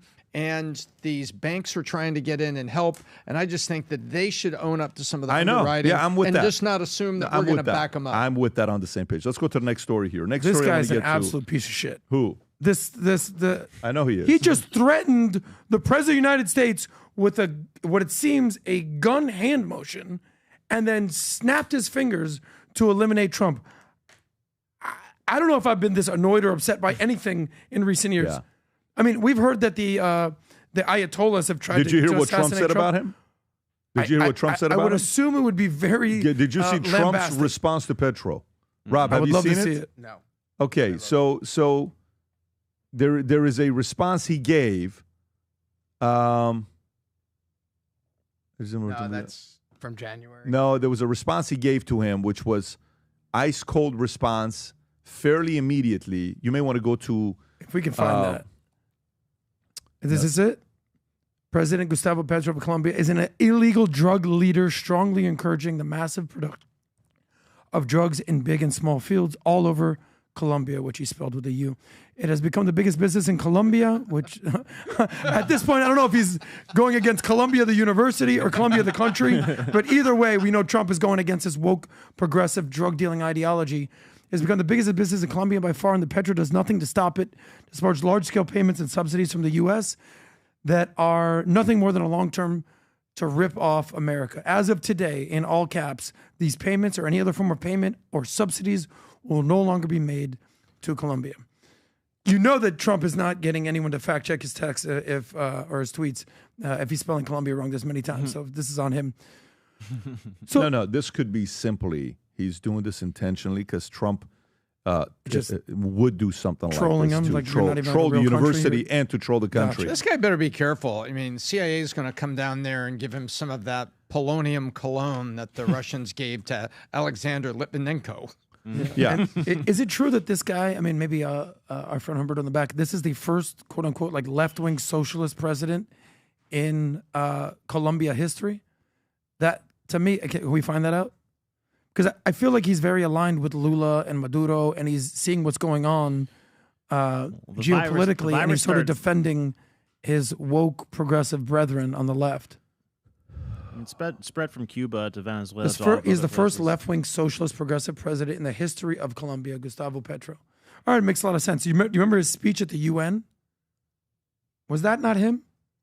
What did he say? When he came outside, they were basically protesting Trump. I want to say it was during the United Nations a couple weeks ago. Umberto, maybe you know about that. But he came out. There was sort of like it wasn't. I don't remember the speech he gave. I think it was like a rally outside of the United Nations. Anyway, we got to keep our eye on this guy. This guy just threatened the president of the United States. Piece of shit. Yeah. Okay. All right. Let's go to the next story. AWS down again. Amazon ring Reddit among sites impacted. Rob, if you want to play the clip on this one here, AWS significant API errors around 10:14 a.m. Eastern Standard Time, impacting services in its U.S. East 1 region, with services being marked as degraded. In another post at 11:43, the company said it narrowed down the source of the issue and was actively working on mitigation efforts. Online tracker down detector saw reports of outages spike again around the same time, with over 8,200 instances reported at 12 p.m. The company has previously stated the DNS issue has caused the initial outage was fully mitigated in a post around 6:35 a.m., but acknowledged it was still working to resolve some errors. When asked for comment, AWS referred Forbes to its service health page. Go ahead, Rob. Amazon's cloud services unit, AWS, was recovering on Monday from a widespread outage. It knocked out thousands of websites, disrupting businesses and some of the world's most popular apps, including Snapchat and Reddit.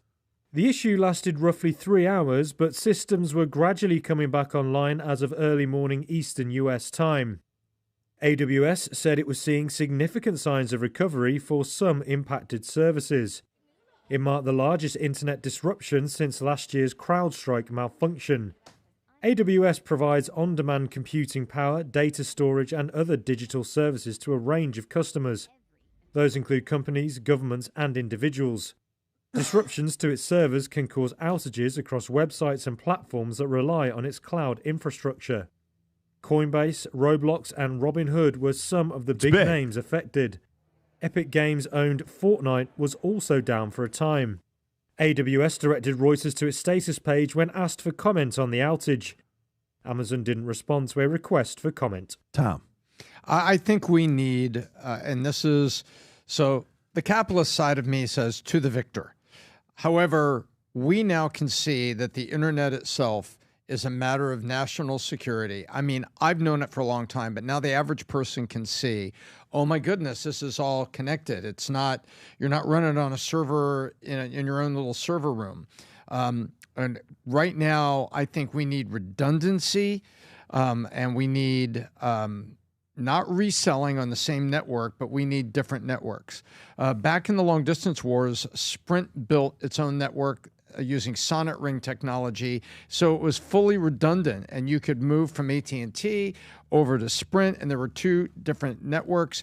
I just think we need more storage and network redundancy, because when you see how big Amazon is, that makes it so easy for bad actors in an international environment to take a cyber terrorist attack on us, to shut things down. And so now systems don't talk to each other. This is a glimpse of what a cyber war could look like. And if it was a cyber war, it'd be far greater. Yeah, by the way, and you know who jumped on top of this when Elon, the moment AWS went down, he tweeted first, he said X works. So meaning we're not on AWS. Then he tweets this out. Pretty weird that an AWS outage caused Signal to fail, okay? And if you go a little bit lower, Signal uses end-to-end encryption. Messages are encrypted to advice-only, including cloud servers like AWS, like Clipper text, and can't read Kipper text, and can't read content. Signal doesn't claim to be decentralized, only E2EE or open source. Go a little bit lower, Elon responds again and says, it means that AWS is in the loop and can take out Signal at any time. Brandon. See the point he's making there? Tell me. If Biden was there and could influence AWS, you could take down Signal. If you don't like those people are using it to communicate with each other, now you have a button that the government can push. It's the same way. Remember what happened with Parler? They didn't like the conservative stuff. I was just going to say that. And so they went after okay, who's providing power to Parler? Well, it's these servers and this system. Hit them. Yep. Bingo. I was just going to say that. I remember when Parler was during 2020, it was right after the election, right after January 6th, and Parler became a thing. And we know some of the guys that are recreating Parler now. And I remember when they didn't like what they were saying or doing, and they just shut Parler down. They just took them down, took them off AWS. And if you want to know how powerful AWS is, they're owned by, if you don't know, it's Amazon Web Services, right? And this is right around the time where Jeff Bezos, I believe, stepped down as CEO, and they took out of anybody in the world the guy that was running AWS, Andy Jassy, and he is now, I believe, is the current acting CEO of Amazon. More than acting. So this is a massive company.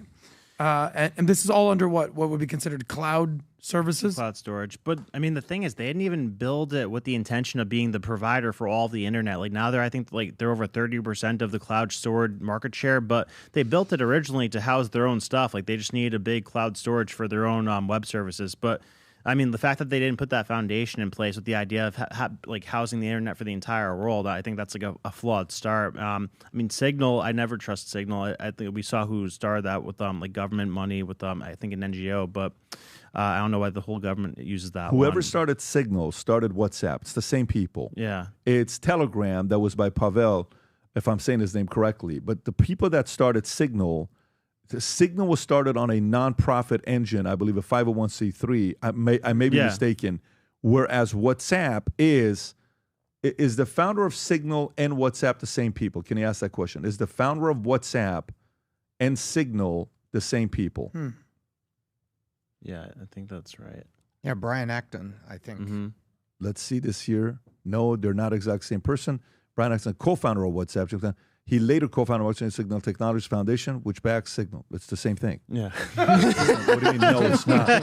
Yeah, it's the same person. So, okay, so there you have it. ChatGPT just gave an answer to Remember congressional the director of the CIA said- No, Senator, It they're just not looks the same exactly thing. like him, and they have the exact same name. and Remember what it's- the director of the same CIA person. said that day one they came in and told him to put Signal on all of his devices. So that's like the thing that the government's using to communicate with each other. So I don't know what the hell the back end of that looks like. Yeah. Listen, a lot of people are on the same page with you. This is why some people have two phones, and one for a that they feel they can hack into. There's a lot of businesses for that right now. But all right, let's get to the next story. Warner Brothers Discovery says it's open again for sale. Shares jump 10%. So the Ellisons make an offer to buy them. They say, no, we're not interested at that price. Ellisons go quiet for 10 days, like Tom said. And then they come back and they say, we are officially for sale again. Rob, can you please play this clip? Warner Brothers Discovery, as we reported at 9 o'clock, has put itself up for sale. Doesn't mean it's going to necessarily be sold, but it's exploring all options, including the sale of the entire company. Now, it gets complicated in the sense of they've also changed the potential structure of spin-off, so to speak, or split, so that any interested party in just the studio and streaming business would be able to bid now, and then the global networks business would be spun off prior to the close of that transaction. As I said, it could get complicated. I'm hearing that the tax leakage from that would not be that significant, maybe $2.5 billion, but not even when you net certain things out. Did want to add a couple of other things at this point. Sure.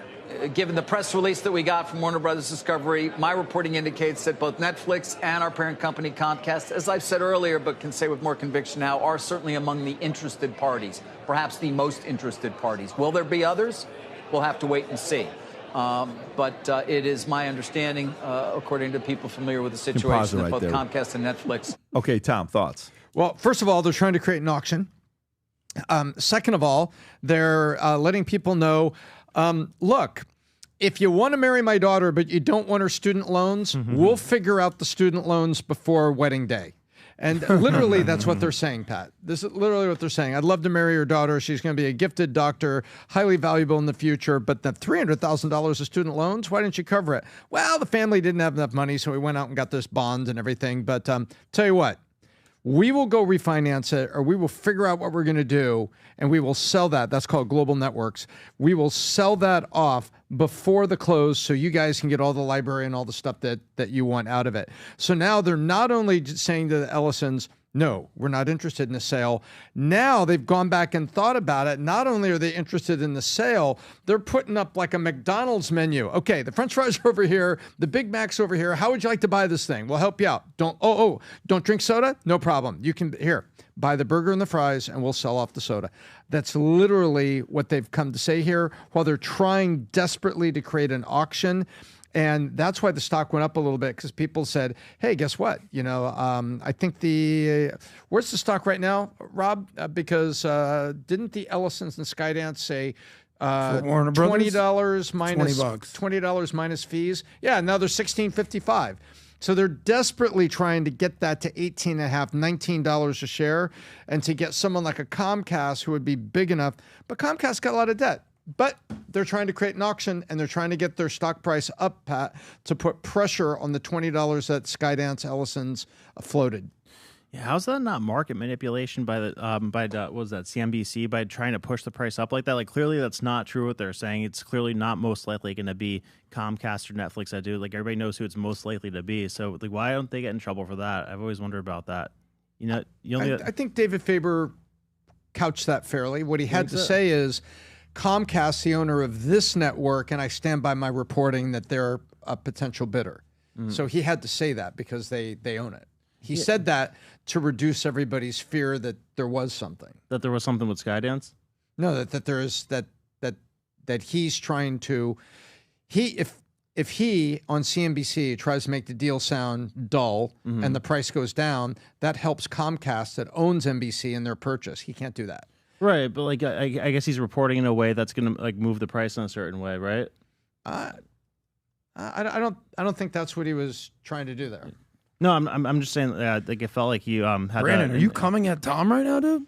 No, I I'm think, at I think he's CNBC. asking about CNBC. I would hope that you're not trying to test the BizDoc. And the other way, it would be. I would hope not. If CNBC wants to cost Ellison some money, the magnificent asset, Warner Brothers Discovery, that we think is horribly undervalued in the market, he'd be saying that to make the price go up, to make the Ellisons pay $21, $22, or $23 a share. Yeah. Well, I guess I personally think that it's inevitable that the Ellisons get it because I think that they're in the best situation to do it. I don't think that Netflix or Comcast are going to, but I guess they're trying to create maybe a streaming platform because I think that the content library is the only valuable thing from Warner Brothers. Like, what are they going to do with a bunch of film studios and cable networks? You know, so I think they're going to overpay for something that they're going to discard the vast majority of because they want to, I guess, take like the stuff they could use and discard most of the stuff. Yeah. Adam, thoughts? Well, I guess a question for you, PBD. How much is this is just like the reshuffling of old media versus the new media of, the Googles and the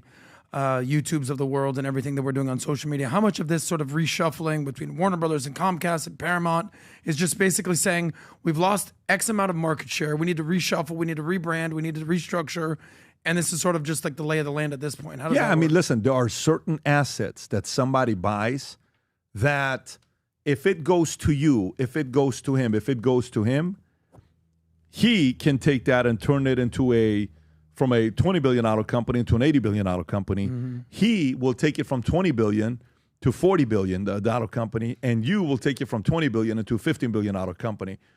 Whoever has the right idea can do good with the assets. Mm-hmm. A lot of these assets keep moving from one place to another place to another place.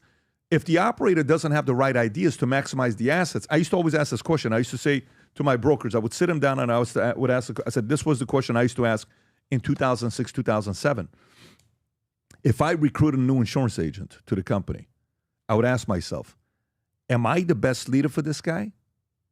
Am I that good of a leader that can help this guy become a good broker versus if he was on that guy or this guy? It's a very tough question to ask because you're almost asking, man, if this guy was over there, he would have made more money. And sometimes we would recruit a new talent that would come to one of our brokers' teams, and I would say, oh, man, I wish he was on somebody else's team because that guy doesn't know how to build people. He's selfish. Oh, I wish he was on that guy's team. I wish they were on this person's team. I wish they were on that person's team. But you can't do anything because that person's not a builder. So if assets go to a company that has the right flywheel, they can automatically inject valuation into it. Got it. But if the flywheel, like right now, Tom just showed me something this morning. He came in, he went like this. Boom, they finally signed the NDA. Great. We're talking to a company. It's a very big company, and then we'd like to buy the company, right? Because we feel in our flywheel, we can grow that business to another level, okay? Now, the market will decide whether we can or not. So I believe Skydance and David Ellison, what he's been doing the last 15 years, I believe they're poised for what they believe they can drive an incredible flywheel into their business. Mm-hmm. Whether they'll do it or not, I don't know. I like. By the way, if you go back to it, Rob, where you were at Flywheel, go to images. And for some of you guys that are watching us, go to the second picture right there. Zoom in a little bit on that. Our ecosystem, that's a flywheel. Like if you look at all our businesses, they feed each other. Got it. Like Valuetainment PBD podcast feeds Manect feeds Merch, it feeds Vault Conference, it feeds. If you go to Rob, do me and a that's favor. not a business plan. That's what's in play right now today. Yeah. So if you go to Disney Flywheel, if you've never seen this, just type in Disney Flywheel and go to the first flywheel. Oh, not to that one, Rob. Go to the first one, which is the second one. That one right. Okay, zoom in that picture right there you have. That's their first flywheel in 1957. Okay? That's the first flywheel. What do you see? Merchandising, comic strip, Disneyland, music, TV, publication. Go to the 1969 flywheel, Rob. Okay? Go to the third one right there. Go, close it. Go to the third one right there. Then that's them 10 years later. Now they have Disney World. They've opened up a little bit. And then go to the flywheel today, which you just had a minute ago. That's them now, the companies that they own. Okay? So a company with the right flywheel can get the most out of it. A company without a flywheel and without a good operator and without good ideas, you just got the assets and it gets transferred from you to somebody else. Tom. And there's something else. When you think about the buyers, Warner Brothers Discovery has $34 billion of total debt. Comcast just went over 100. They're now $101 billion of total debt. And now you've got Skydance is in a much different position. And so I look at Comcast and, how is Comcast going to swallow that rock? And the girl that comes with another $34 billion of debt. He can't even help himself half the time. Well, let me just clean this up. That was like a little Kim moment, but go ahead. No. First you get the money, then you get the power, then you get the respect. Go ahead. But it's almost, tell me if this is a decent equivalent. It's like, you see how in the NFL right now, like the quarterback for the Giants, Daniel Jones, now he sucked. They let him go, and now he's on Indianapolis Colts, the number one team in the AFC. Yep. Boom. Or even like Pau Gasol, he was on Memphis, and then he wasn't that good, and then he came to the Lakers, boom, winning championship. What about Mac Jones? Is that a similar? Yeah, even Mac Jones. Is that a similar analogy when you pick up these companies and say, all right, you didn't work for Comcast in this capacity or with Warner Brothers right now, but it might be a plug and play at a different company? Is that what you're saying? Plug it into the flywheel? I don't know. What do you think, Pat? It goes back to the same point I made. If you have a flywheel, the insurance company buys a distribution. They're the product developer, but they don't have distribution. They're having a hard time them selling insurance. You buy distribution with 50,000 agents. Now you make the 50,000 agents sell the product. So this maybe stays the same valuation of the company you bought, but your insurance company's valuation just went from $5 billion to $25 billion. They may have not gone up valuation more than 30%, but this just 5x. So it's worth adding it to your flywheel if you have the flywheel. If you really want to know what people are competing for next 2 decades in a media company, is who can build the best flywheel. Really? You'll see in the next I'm glad that we years. got Tom, because want to know why? Tom, you're pretty fly for a white guy. Thank you. Wow. You're welcome, buddy. I think. That's a flywheel. It's a good, All right, let's do a couple other stories here. Pop culture reference. By the way, gang, remember, we already have a couple questions on Manek that we're going to go to. If anybody that's been listening to the podcast, if you have any question you want to ask at the end of the podcast, we will address 2 of your questions. But you got to post your question, not on YouTube. You got to post it on Manek Circles. Go there. That's the QR code. Go to the Manek Circle. Post whatever question you have on the stories that we talked about today. We will address them at the end of the podcast and recognize the individual, the name who asked the question. Okay. Couple other stories here before we wrap up. I like this story here. Wealthy families are writing mission statements to avoid fights. Lost fortunes. A Wall Street Journal story. Rob, if we want to go to this next story, I don't know if we have a video on this. I don't think we do. But let me read this to you.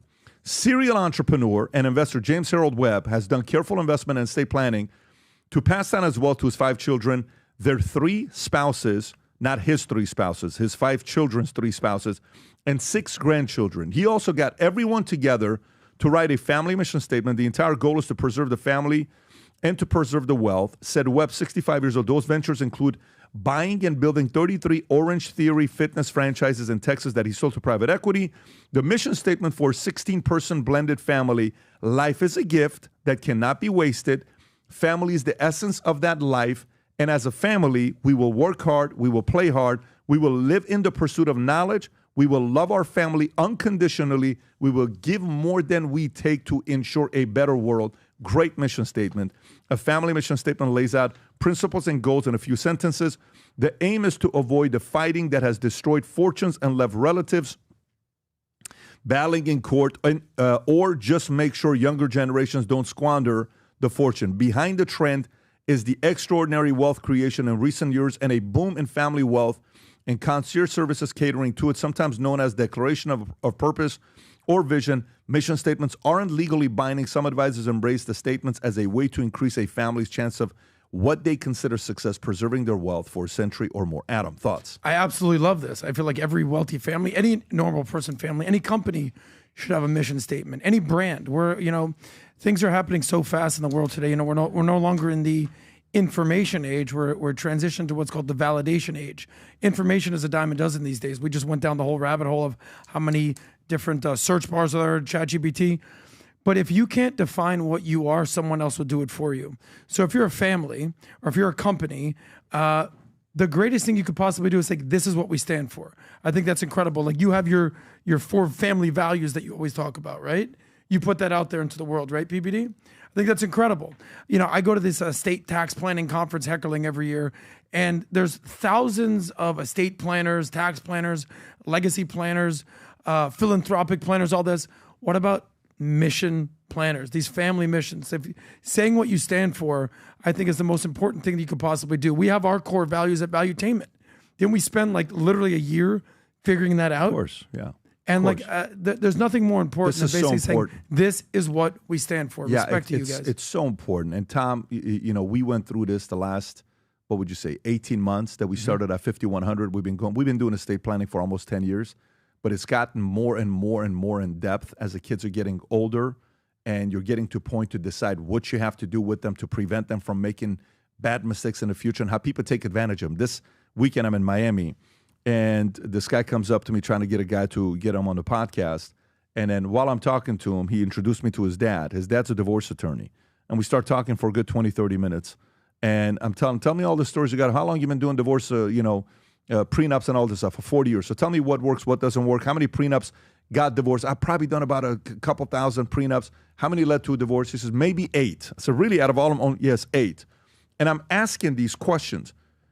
It's unfortunate when you see the one story when, Anderson Cooper's mother says to Anderson Cooper, we're Vanderbilts. Yeah. And it's like, oh my God, we're Vanderbilts. But don't expect Vanderbilt money because the kids say we wasted all of it.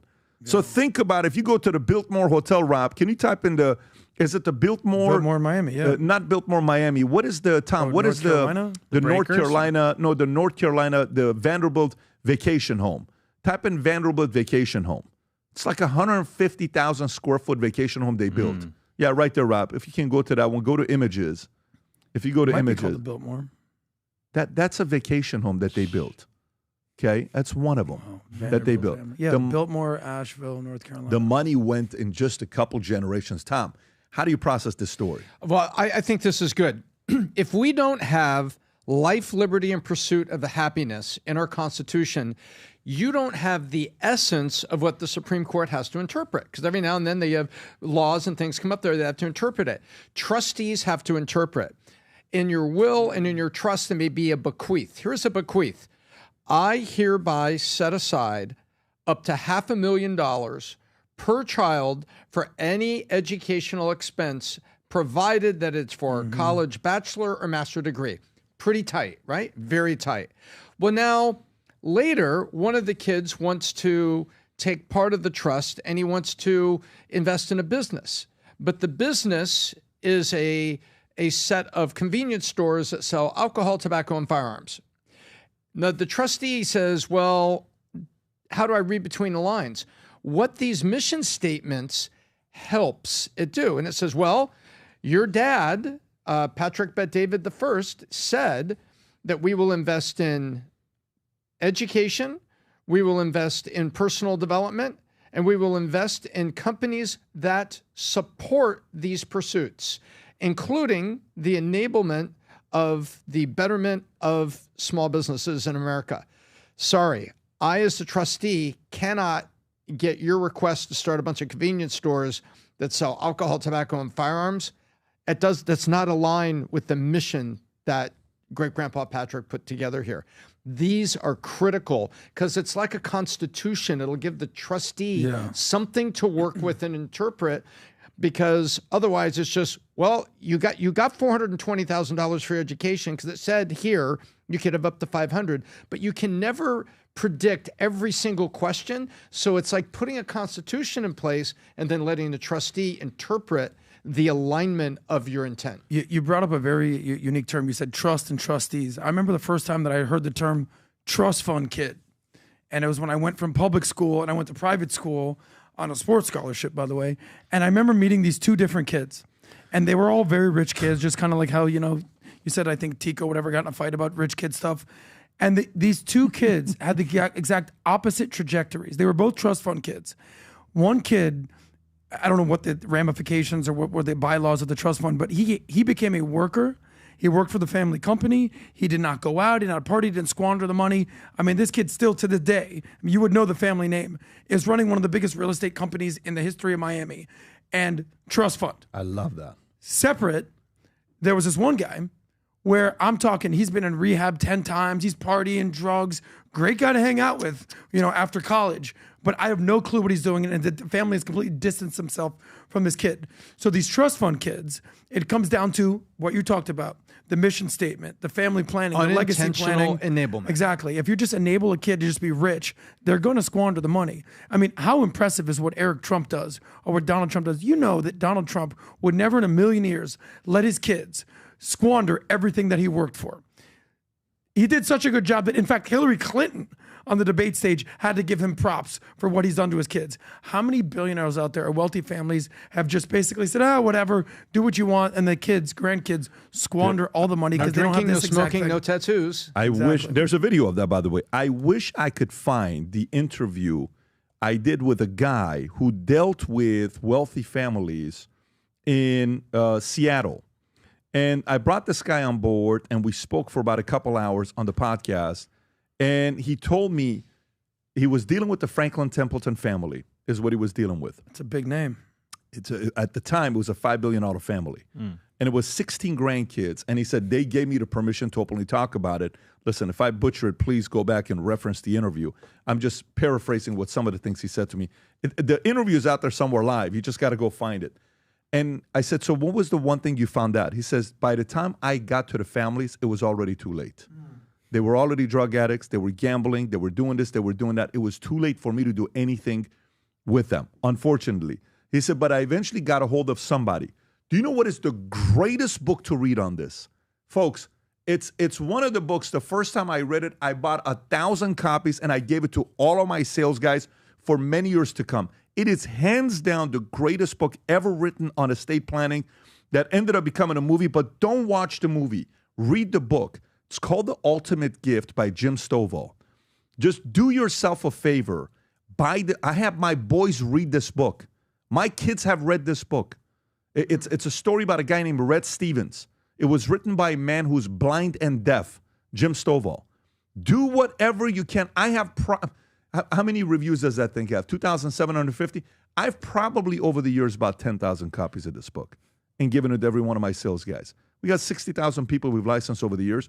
This is one of the greatest books you'll ever have your kids read, and you read, because it breaks down. It's a story of a man who moves to Texas, I believe, works for this guy that owns this land.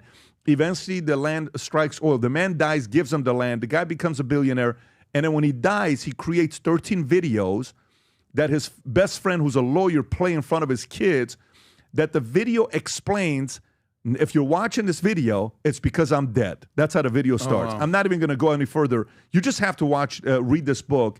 It's like 100 pages, Rob. Can you go all the way down? 190 pages. That's all it is? Is Okay. what it is. It's a very easy read. Every father, every mother, especially if you're somebody that's successful, don't just read it. Have every one of your kids read this book, because they'll understand the concept of the ultimate gift, where if you just hand the money over. By the way, earlier we showed that video, that house, Rob, what is that house called? The Biltmore Estate, Biltmore, yeah. when Vanderbilt, was the richest man in the world. Asheville, Biltmore. Yeah, he has 8 or 9 kids. You know how big that house is? It's 175,000 square feet, 250 rooms, 35 bedrooms, 43 bathrooms, 65 fireplaces, and this was just a vacation home. This was just a vacation home that they built. Look how big it is, and look at all the people that are in front of the house. This is a massive property. So you got to teach this to the family. It's a hard thing to do. It's a great story. Anyways, let's go to the next story here. The next story I want to go to is Americans underprepared for longer lifespan and extended retirement years, study finds. So this is a story that most people will read. They're like, oh, give me a flip and break. Who cares about this? It's going to impact almost every single one of you that's watching this, and you'll see here why, okay? So adults are living longer, but there's a caveat. The retirement funds aren't keeping up with their longer lifespan, according to a recent study by John Hancock Longevity Preparedness Index, which was developed with MIT Age Lab, revealed the U.S. adults are largely underprepared to live well as they age. The index measures how much Americans are going to thrive later in life across 8 key domains: social connection, daily activities, care, home, community, life transitions, health, and finance. Based on a survey of more than 1,300 adults, respondents scored an average of 60 out of 100 overall indicating that most adults are not adequately prepared for longer lives. They are falling short in critical areas such as care, housing, finance, and health. Some groups, particularly women and caregivers, had stronger preparedness across several of these dimensions. The population of people at least 65 years or older is estimated to rise from 58 million to 82 million by 2050. However, the index shows that almost 4 in 10 people will face financial instability as they age. The biggest blind spot identified in the LPI study was that few American adults who know will care for them as they age and how they'll afford the care, and many haven't had conversations with family or loved ones about it. The study found that respondents scored a 42 in care preparedness, which was the lowest score of the 8 domains analyzed. Wow. Tom, thoughts? Well, there's 2 things about it. There's health insurance policies and life insurance policies that provide long-term care. Like if you get into a situation with dementia and it's going to take 3, 4, 5 years, like a really healthy person in dementia, it could take 5, 6, 7 years sometimes for Alzheimer's or dementia to run its course with a person that had no other health issues. And the question is, who's going to take care of it? So we have 2 problems in this country. One is being able to afford the care. And the second is we have a huge shortage of nurses and senior care. And there is I read an article a week ago about, and it showed a picture of a robot cleaning a bathroom. And that video has been seen on Twitter and everywhere. It's this little square robot that goes in and cleans this bathroom, does such a good job. And it's talking about how automation is actually going to be part of it. You want to find, Rob, it's a square robot that cleans a bathroom in an office building. But what people are going to need is the amount.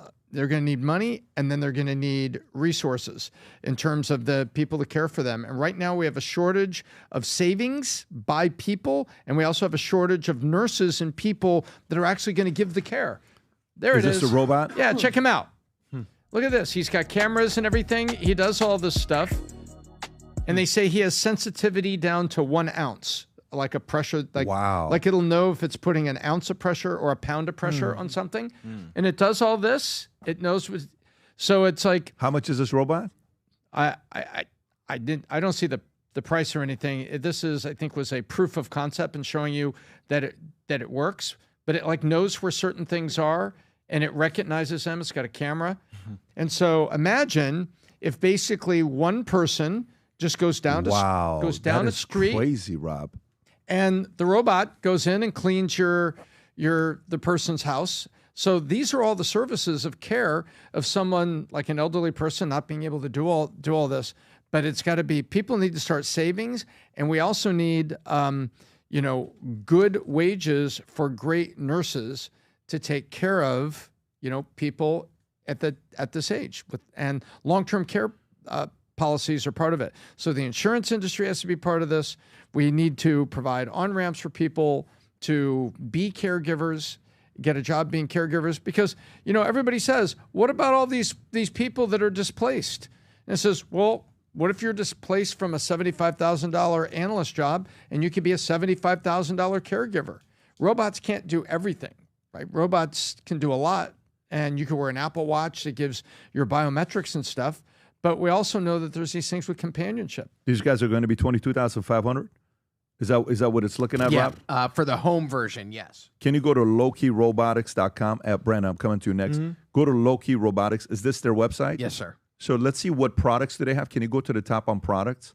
20,000 means 100,000, Brandon. We could buy 5 of them and open a maid service, just you and me, with a truck that drops off the robot. It goes and does the work at the house. We pick up our robot at the end of the day. Are you pitching it like a side business? No, I'm just saying. I thought for a second you're like, I'm just saying. Go ahead, Brandon. No, so I mean, this topic really pisses me off. Like the whole boomer thing, like the audacity to say you don't have money, give me a freaking break. If you're a boomer and you don't have money, you were irresponsible as hell at some point in your life. Like you, like the $100 in the S&P 500, I forgot. $100 in the S&P 500 in 1970s, $32,000 today. The Brandon So zone. what were you doing? Just lighting money on fire in the 70s if you're a boomer now? I mean, come on. Like No, they were snorting it, actually. Accurate. I mean, at Studio 54. I have all the sensitivity in the world for people who like are genuinely in an unfortunate position because of like an unlucky turn of events or whatever. But if you just if you just end up being poor after extracting $36 trillion of wealth from the future, putting everybody else in a worse position, like what, we're supposed to feel sorry for you now? We spend a ton of money on Medicare that goes to you. You benefit from Social Security more than we ever will. So what, you want us to feel bad for you now that like what, you're in a tough spot because you're living longer because of all this great care? I don't know. Like, tell us how you really feel about this. Adolf, I was holding that in for a while. I was holding that in for a while. Yeah, Adam, thoughts? I mean, this is something that gets me fired up in a different way than Brandon does. Brandon clearly hates grandmas and grandpas and parents and all that. But this comes down to the failure of the system to educate people on how money works. I say this all the time. Personal finance is called personal finance for a reason, because it's your money. At the end of the day, whether it's your finance, whether it's your health, whether it's your family, you have to look in the mirror and take personal accountability. That's why it's called personal responsibility or self-esteem. It's on you. So the problem is there's this company called the three-legged stool of retirement. And I'll come to that in a second, Rob. There's a three-legged stool of retirement that every single person in America should understand. And you might not understand this, but your mom or your grandpa, someone that's older than you, is going to have to learn this the hard way. There's Social Security, which is basically going bankrupt. Maybe you're going to have half or three-quarters of it by the time you retire. There's pensions, which in 1980, I think 60% of America had pensions. Now it's less than 15%.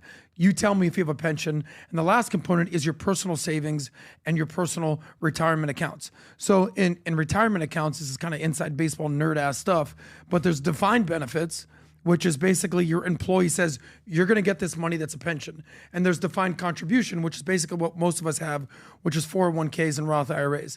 Most of us are going to have to learn those letters, IRA or 401k. And if you don't, your retirement might get very, very ugly. There's so many people that I talk to that have a Doge crypto account, or whatever, or a crypto account, but they have no clue what a 401k is and no clue what a Roth IRA is. I tell people all the time, if you don't know where to start, just looking at a Roth IRA. They talked about Americans can't even keep up with retirement. Well, stop keeping up with the Kardashians. Start keeping up with your Roth IRA.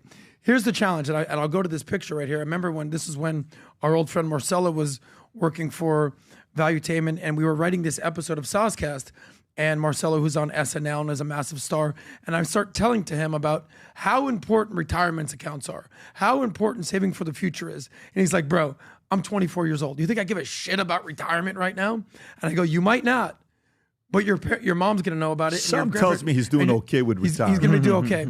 And we did this whole skit about how a 401k is not sexy. It's not going to help you pick up a girl at the bar. But you best believe down the road that people are going to want that 401k. There's this girl going viral right now about having a 401k in a retirement home makes you like the most eligible bachelor in the retirement home. But your dad is how old right 83. now? 83 years old. My mom is 75. Tom, how old is your mom, Babs? 89. She's 89. So I always say this, whether you're 83, whether you're 75, whether you're 89, people are living longer. You know, they say that life is short. Not so much. Life can be very long these days. My grandma's 94. I have another grandma who's 99. Thank God that they put money in retirement. Thank God that your dad has you. I know he was a cashier at a 99-cent store. If your dad didn't have you, what would happen with Gabriel? If your mom didn't have you, what would happen with her? Thank God I'm looking out for my mom. There's so many people in retirement that are retiring now with no money. That's basically what this thing says. And the last thing that they have is the lowest score is long-term care. You sell stocks, you sell bonds, you sell annuities, you sell life insurance. Long-term care for people in the insurance world, the financial planning world, is by far and away the most expensive and the most complicated product. Have you heard that? Yep. It's crazy because to the point that a lot of them got rid of long-term care products because it was they didn't so have the expensive. product anymore. 80% of products are gone. This, not that. Adam, this, let's not go that. quick. What I got to wrap up, buddy. What I'm trying We've to been say on the is one story for thing. too long. I don't want to be on this story for too long. Well, you We got told 2 the minutes story. left. I'll let you. I'll let you chime in. I always say sacrifice your wants today for your needs tomorrow. You always tell the story about how the old wolf, the young wolf needs to protect the old wolf. What is that? You know, you talked about that. Yeah, that you'll be. Take care of the old wolf. One day you're going to be old. Take care of that person. And that person is relying on the young you to take care of that person. And too many times the young version of you is playing a little bit careless. And you never think you're going to be that age. I was telling this to a guy yesterday. I'm 47. I can't believe I'm 47. Talked to one of my friends yesterday when I worked with him at Burger King. He's calling me, telling me, you won't believe it. We're running a business. We got 5 employees. We're making money. I've never made this kind of... I said, that's awesome. You finally understand what it is to be a business owner. It's hard. It sucks, but it's awesome. It's exciting. You're going through it. And we're telling stories of when we worked at Burger King at 15 years old. And I said, that was 20 years ago. No, it was like 32 years ago. Holy shit. 32 years ago. Not 30. That's insane to be able to say 32 years ago is when I worked at Burger King. Crazy. I can't believe that. Okay. Michael Jordan's new show is coming up. We're not going to get to. We'll react to probably on Friday. And they're asking these players, what did you think about the 90s NBA? I wasn't born yet. I don't know what happened during that era, right? But let's go to one question before we wrap up. And Tom, I'm going to bring this question to you. So I got to go to Max 7 because they're waiting. So this fellow here, Terrence Kohler, asked this question. It's a long question with ChatGPT rising to rival Google. I can't help but ask, does anyone still grasp what's actually on the auction block? The illusion is concerning. You think you're searching, but what you're really doing is surrendering. Every scroll, click, copied word feeds a digital phantom of you. You're becoming a data. Your mind mined, your patterns mapped, your impulses sold.